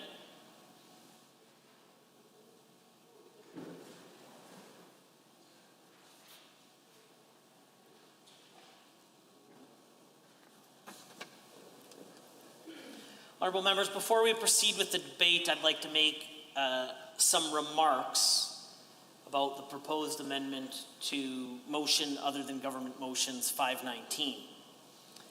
As members will know by now, amendments to private member business are not, or at least they should not, be a common occurrence. During the 30th legislature, I have made 3 rulings on the admissibility of amendments proposed to private members' motions. On October 28th, 2019, March 2nd, 2020, and most recently on June 7th, 2021. In the first 2 instances, I ruled the amendments out of order because they significantly altered the intention of the motion. Whereas, in the last ruling, the amendment was determined to be in keeping with the intent of the motion. I would like to provide some context on occasions in which both the amendment has been ruled in order and times it has been ruled out of order. Since last Monday, June 7th, I have undertaken extensive research to look into the frequency of amendments to motions other than government motions to investigate how previous speakers had handled the matter of admissibility. On the matter of frequency, I found that amendments to private members' motions have been proposed 4 times since 2016, including the 3 times that I have ruled on admissibility. Prior to 2016, dating back to 2008, that's 0 amendments were proposed to private members' business from 2008 to 2016. My conclusion is that, generally speaking, amendments have been proposed infrequently. In addition, starting in 2007, Speaker Ken Kowalski, that a practice had developed whereby the Speaker, in some instances, but not in all instances, has asked the motion sponsor whether the proposed amendment is in keeping with the intent of the motion. It would be most unfortunate if a member who had proposed an amendment would eventually proposed a motion would in turn have to vote against a motion in their own name. It has, though, this tradition of asking the member has happened in approximately 1/3 of all of the instances, 5 out of 14 times in which an amendment has been proposed. Therefore, I think it is very safe to say that this practice has been inconsistently applied. The amendment being proposed today seeks to have motion 519 revised such that, among other things, the words "take any necessary step" would be struck out and substituted with "continuing its ongoing work." In addition, "pending extensive consultation" would be substituted with "and in recognition that no decision on changes to water allocation be considered without extensive consultation. I want to reiterate that the chair makes or takes no position on the content of the motion or the amendment.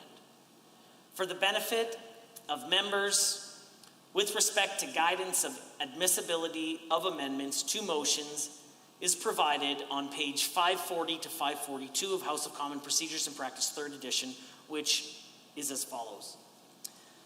An amendment is out of order procedurally if it is irrelevant to the main motion, it raises questions substantially the same as one which the House has decided in the same session, or conflicts with an amendment already agreed to, it is completely contrary to the main motion and would produce the same result as if a defeat of a motion, of the main motion, any part of the amendment is out of order, or it originates with the mover of the main motion. In my view, none of these elements is applicable in the proposed amendment that is before the Assembly. An additional authority cited in this Assembly in the past can be found at page 567 of Beauchesne's 6th edition. Moreover, it should be noted that this amendment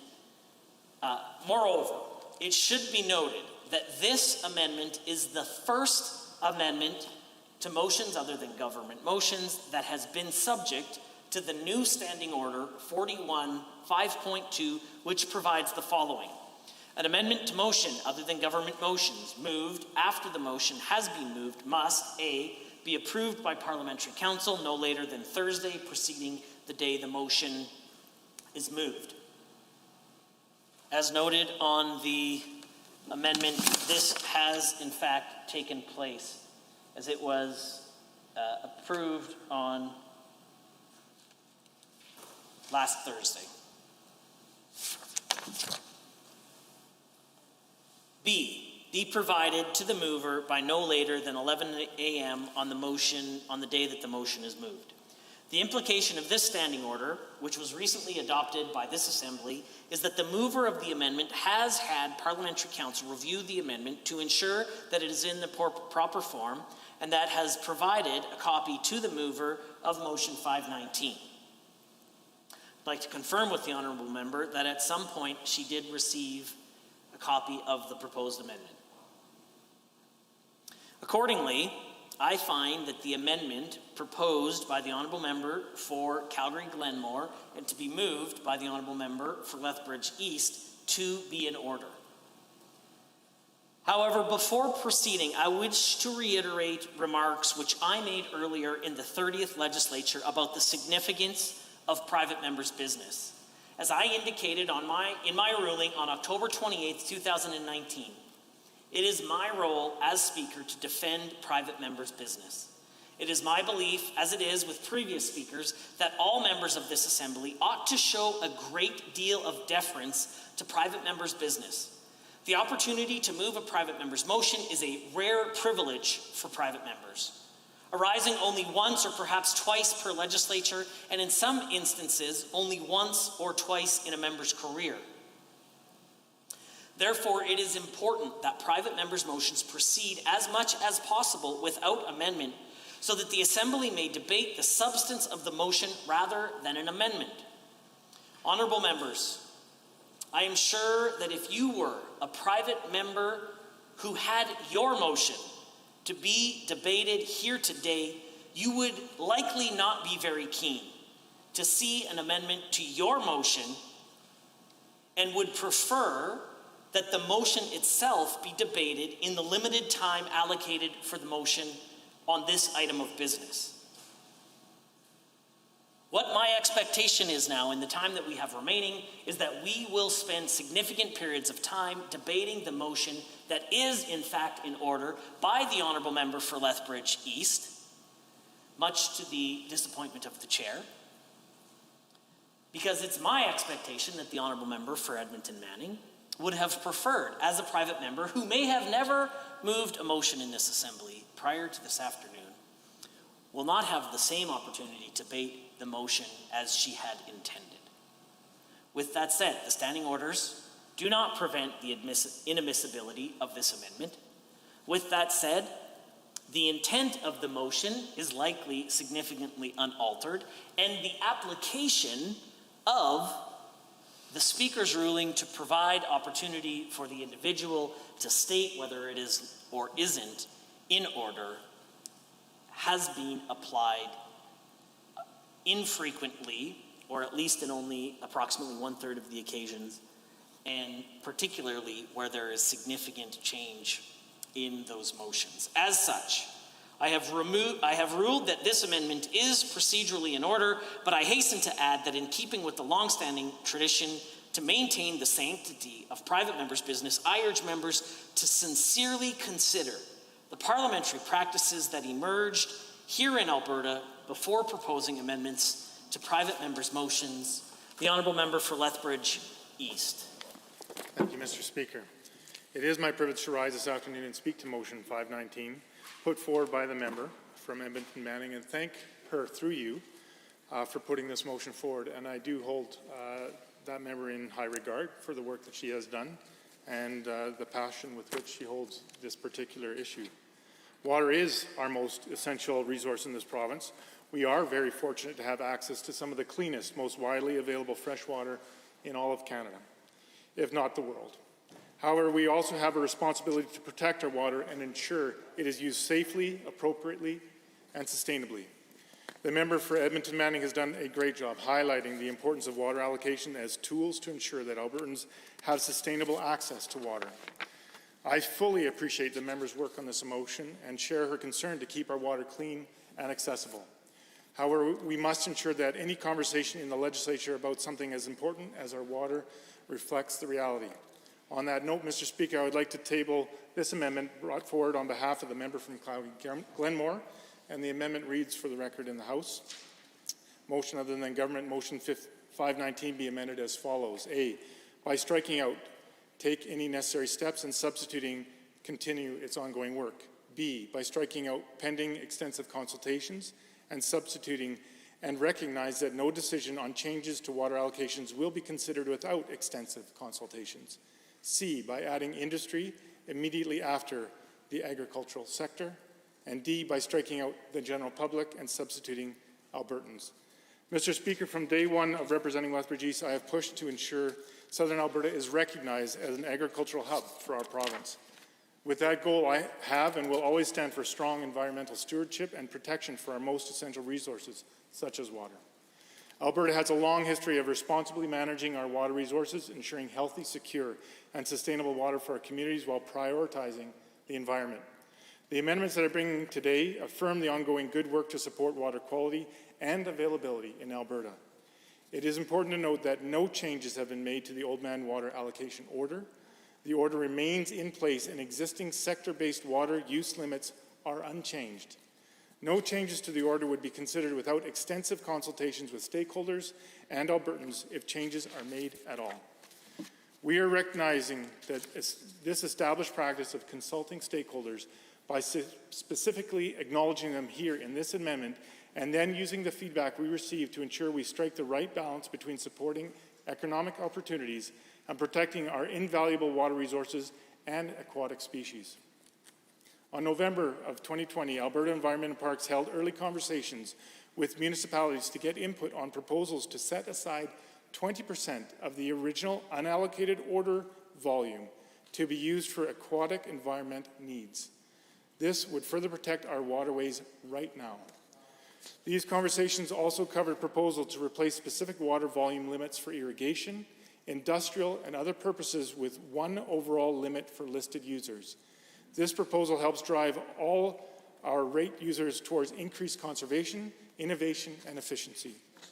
To be clear, Mr. Speaker, these proposals do not in any way increase the water available for water allocation or any specific uses. I'll say it again since it is extremely important to be clear on this. No increase is being proposed for any specific industries, including coal. These early conversations were about ensuring there is enough water available for the health of Alberta's fish and other aquatic species, an issue that is not addressed in the current water allocation order. Maintaining the quality and availability of our water is another essential responsibility that our government takes seriously. The protection is not just for consumption or agricultural use, two areas I've heard an incredible amount of feedback on this year. We are also looking after our province's diverse aquatic life, from fish to plants to even microorganisms. Clean water is crucial to fish and wildlife, farmers and ranchers, irrigation and industry, and not to mention as a drinking source for towns and communities downstream. I am pleased to see the work that Alberta Environment and Parks have been doing directly with stakeholders regarding water quality and availability in southern Alberta communities. As stated in these amendments, I urge the government to continue this critical work. I think this amendment acknowledges the great work of the original document and provides specific language for the procedures that already exist. Thank you again to the member from Edmonton Manning for bringing this motion forward. I believe that with these amendments fit reasonably within the existing framework of the motion and follow the spirit and intent in which it was brought forward. There are some topics like clean water where nearly all Albertans are aligned. On that note, I humbly ask that my colleagues accept and support these amendments that I am bringing forward on behalf of the member from Calgary, Glenmore. Thank you, Mr. Speaker. The honourable member for Edmonton Manning, should she choose on the amendment, or would you prefer the honourable member for Edmonton Manning? I'll be really quick. Thank you, Mr. Speaker. I do want to just indicate that it totally changes the intent of my motion. I will take your advice and say that it doesn't, but as a human being and someone who wrote the motion, I believe it does. I think when you take general public out and substitute Albertans, you're ignoring the concerns of the Saskatchewan River and where it runs in Manitoba, Saskatchewan, Northwest Territories, BC. There is serious impact on other people that this government needs to be having conversations with who have openly criticized the decisions made by this government when it comes to water allocation and the potential contamination. I appreciate that the honourable member spoke about fish. If he wants to go back and read the tech report and what happened with tech in Sparwood, the waterway, the fish, all of the wildlife were impacted by coal. It impacted. So I'm going to sit down and allow my other member to speak, but the complete disrespect of the intent of my motion and why I put it forward, I think is being completely ignored by the government. Honourable member for Edmonton Goldbar, followed by a government private member, should there be one. Thank you, Mr. Speaker. I have a number of opinions on the amendment that was brought forward by the member from Calgary Glenmore, or by the member from Lethbridge East on behalf of the member from Calgary Glenmore. And I think what we saw here today from the member from Lethbridge East when he moved this amendment was his effective resignation letter as the MLA for Lethbridge East. Because he's not standing up for his constituents. He has instead decided that it's more important to him to carry the water for the Premier's office and move this amendment than it is to represent his constituents and what they're telling him about what's going on with the proposed changes to the Oldman River Basin allocation order. So when the next provincial election rolls around and that member finds himself out of a job, I think he can look back to this day and not wonder why it is the people of Lethbridge East have rightly sent him packing. This amendment, as my friend from Edmonton Manning says, significantly changes the intent of the motion that she brought forward. And I'd like to offer a few comments on some of the changes here that are being proposed. First of all, by striking out take any necessary steps and substituting continue its ongoing work, well, Mr. Speaker, as my friend from Edmonton Manning said, we are not interested in pursuing the ongoing work that the government is taking on fiddling with the Oldman River Basin allocation order.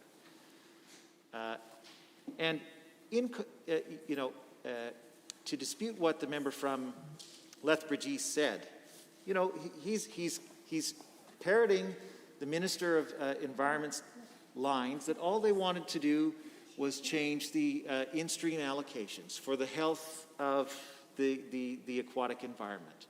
Well, that's entirely within the Minister of the Environment's ability to do without changing any of the other allocations that are currently in the order.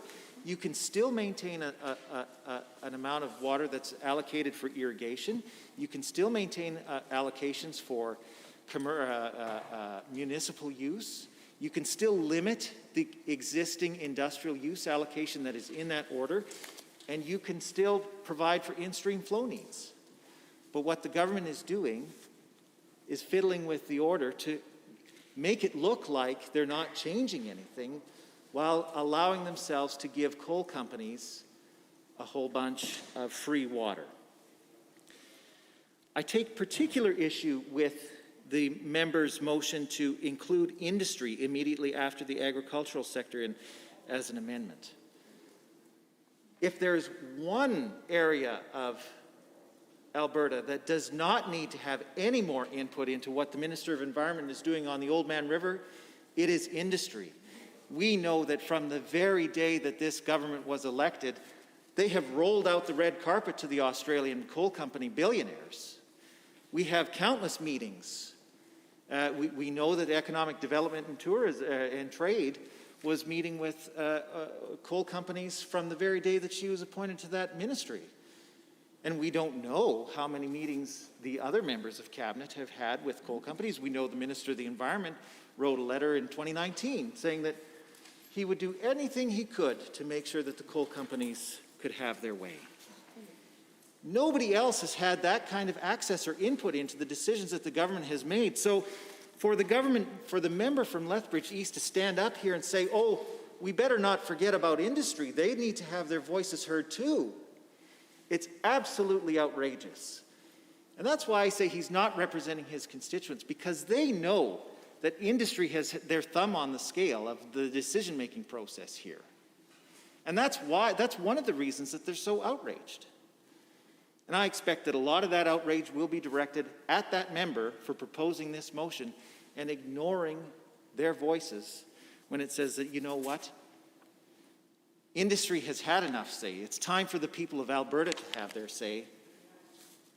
But apparently they can't count on the member for Lethbridge East to do that work for them. So thank goodness that my friend from Edmonton Manning is here to do the work for the member for Lethbridge East, because he refuses to do that. Anyway, I am quickly running out of time, Mr. Speaker, and so in an attempt to at least make this amendment somewhat palatable, I would like to propose a sub-amendment.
Honourable members, this will be referred to as SA1, to Amendment A1. I think this is a perfect example of what happens when we make decisions to not maintain the traditions of the Assembly with respect to how we handle private members' business. And so as such, this amendment is also will be ruled as being in order, and the Honourable Member for Edmonton Gold Bar is approximately 5 minutes remaining to speak to the amendment. Thank you, Mr. Speaker. So to read the amendment into the record, I move that Amendment A1 to motion other than Government Motion 519 be amended by striking out Clause A and substituting the following: by striking out the current water allocations and substituting water allocations current to May 1st, 2020. Now, the intent of this amendment is to address a significant concern that people have with regard to their ability to trust the minister and executive council, well, the minister in this particular case, to actually do what he says he is doing. Because the member from Lethbridge East, in moving this amendment, has gotten up and said in his comments that the minister hasn't actually changed any of the allocation orders. And here's the thing, Mr. Speaker. I would challenge the member to let us know how he knows that that's true. Because one of the issues with the way that ministerial orders are dealt with here in this province is that a ministerial order can be issued and never published. It boggles my mind that that is the case, but that is the case. So the Minister of Environment and Parks could have done whatever he wanted to do to the Oldman River allocation order, but because it's a ministerial order, that didn't have to be made public. And in fact, I can't find any record on any government website whatsoever that there has been a ministerial order published to that effect. That doesn't mean that the minister hasn't changed anything. All that means is that the minister has refused, all that potentially means is that the minister has refused to publish that particular allocation order. So if the member from Lethbridge East knows something that the rest of us don't, I invite him to let us know exactly how it is that the Minister of Environment and Parks hasn't changed the allocation order. Now, Mr. Speaker, I think perhaps some people could be watching this debate and wondering, well, how could we possibly doubt the Minister of Environment and Parks? Well, Mr. Speaker, I only have approximately 4 minutes left to make that case. But I think it's clear to anybody else, I have 2 minutes left to make that case. There is no one who is less trusted on Executive Council, I would submit, than the Minister for Environment and Parks. The honourable member should probably be much more cautious with the accusations he makes about any member of Executive Council. I'm sure there's many ways to state things, but to make a statement like that probably would be a point of order, so I'll provide him caution. Well, I appreciate your point of caution, Mr. Speaker. Let me just say that I have heard from a number of people, not just my constituents, but residents all across Alberta who have told me that they do not trust this Minister of Environment and Parks. And why would they? When we brought the issue of the changes to the allocation order that the government was considering, what did the minister do? Well, first of all, he said that those consultations never happened. He flat out denied that he was touring southern Alberta talking to municipalities about potential changes to the order. Then when we tabled those documents here in the House, showing that his department was in fact conducting those, then he reverted back to this old talking point of, oh, well, we're just changing the in-stream flow need allocations. And then on Twitter, in response to a member statement that I made with respect to the Oldman River Basin water allocations, the Minister of Environment altered reality, let's say, with his, said that there's nothing going on here, nothing to see here. What you think is happening, what we've actually told you is happening, that's not happening.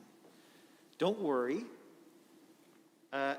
all is fine. So there's no reason to trust this minister when it comes to discussions around what's going on with the Oldman River Basin allocation order. And so this particular amendment at least provides the clarity needed, and by making it current to, by making water allocations current to May 1st, 2020, we reasonably suppose that the minister hadn't made any allocation order changes under that order prior to that date, because this, I mean, we know that the minister and we know that executive council had been having extensive meetings with coal companies, but we suspect they hadn't made any changes to that by that date, and that's why we're submitting this. Honourable members, are there others? The Honourable Member from Cardston-Siksika. Thank you, Mr. Speaker. I appreciate this opportunity to rise and speak on this sub-amendment moved by the member from Edmonton Gold Bar. As always, I appreciate his thoughtful remarks. I will rebut, though, and I find it a bit rich, coming from that member, when talking about trust in the Minister of Environment and Parks. I have two words: big horn. Now, we split them up down south. There we go. Mr. Speaker, the Bighorn consultations were an absolute disaster. A nightmare.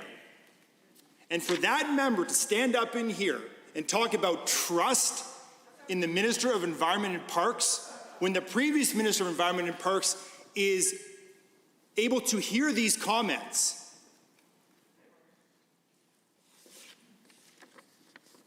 and talk about trust. Let's ask the RCMP about trust in the issue of the Bighorn consultation. Mr. Speaker, it is absolutely rich talking about trust.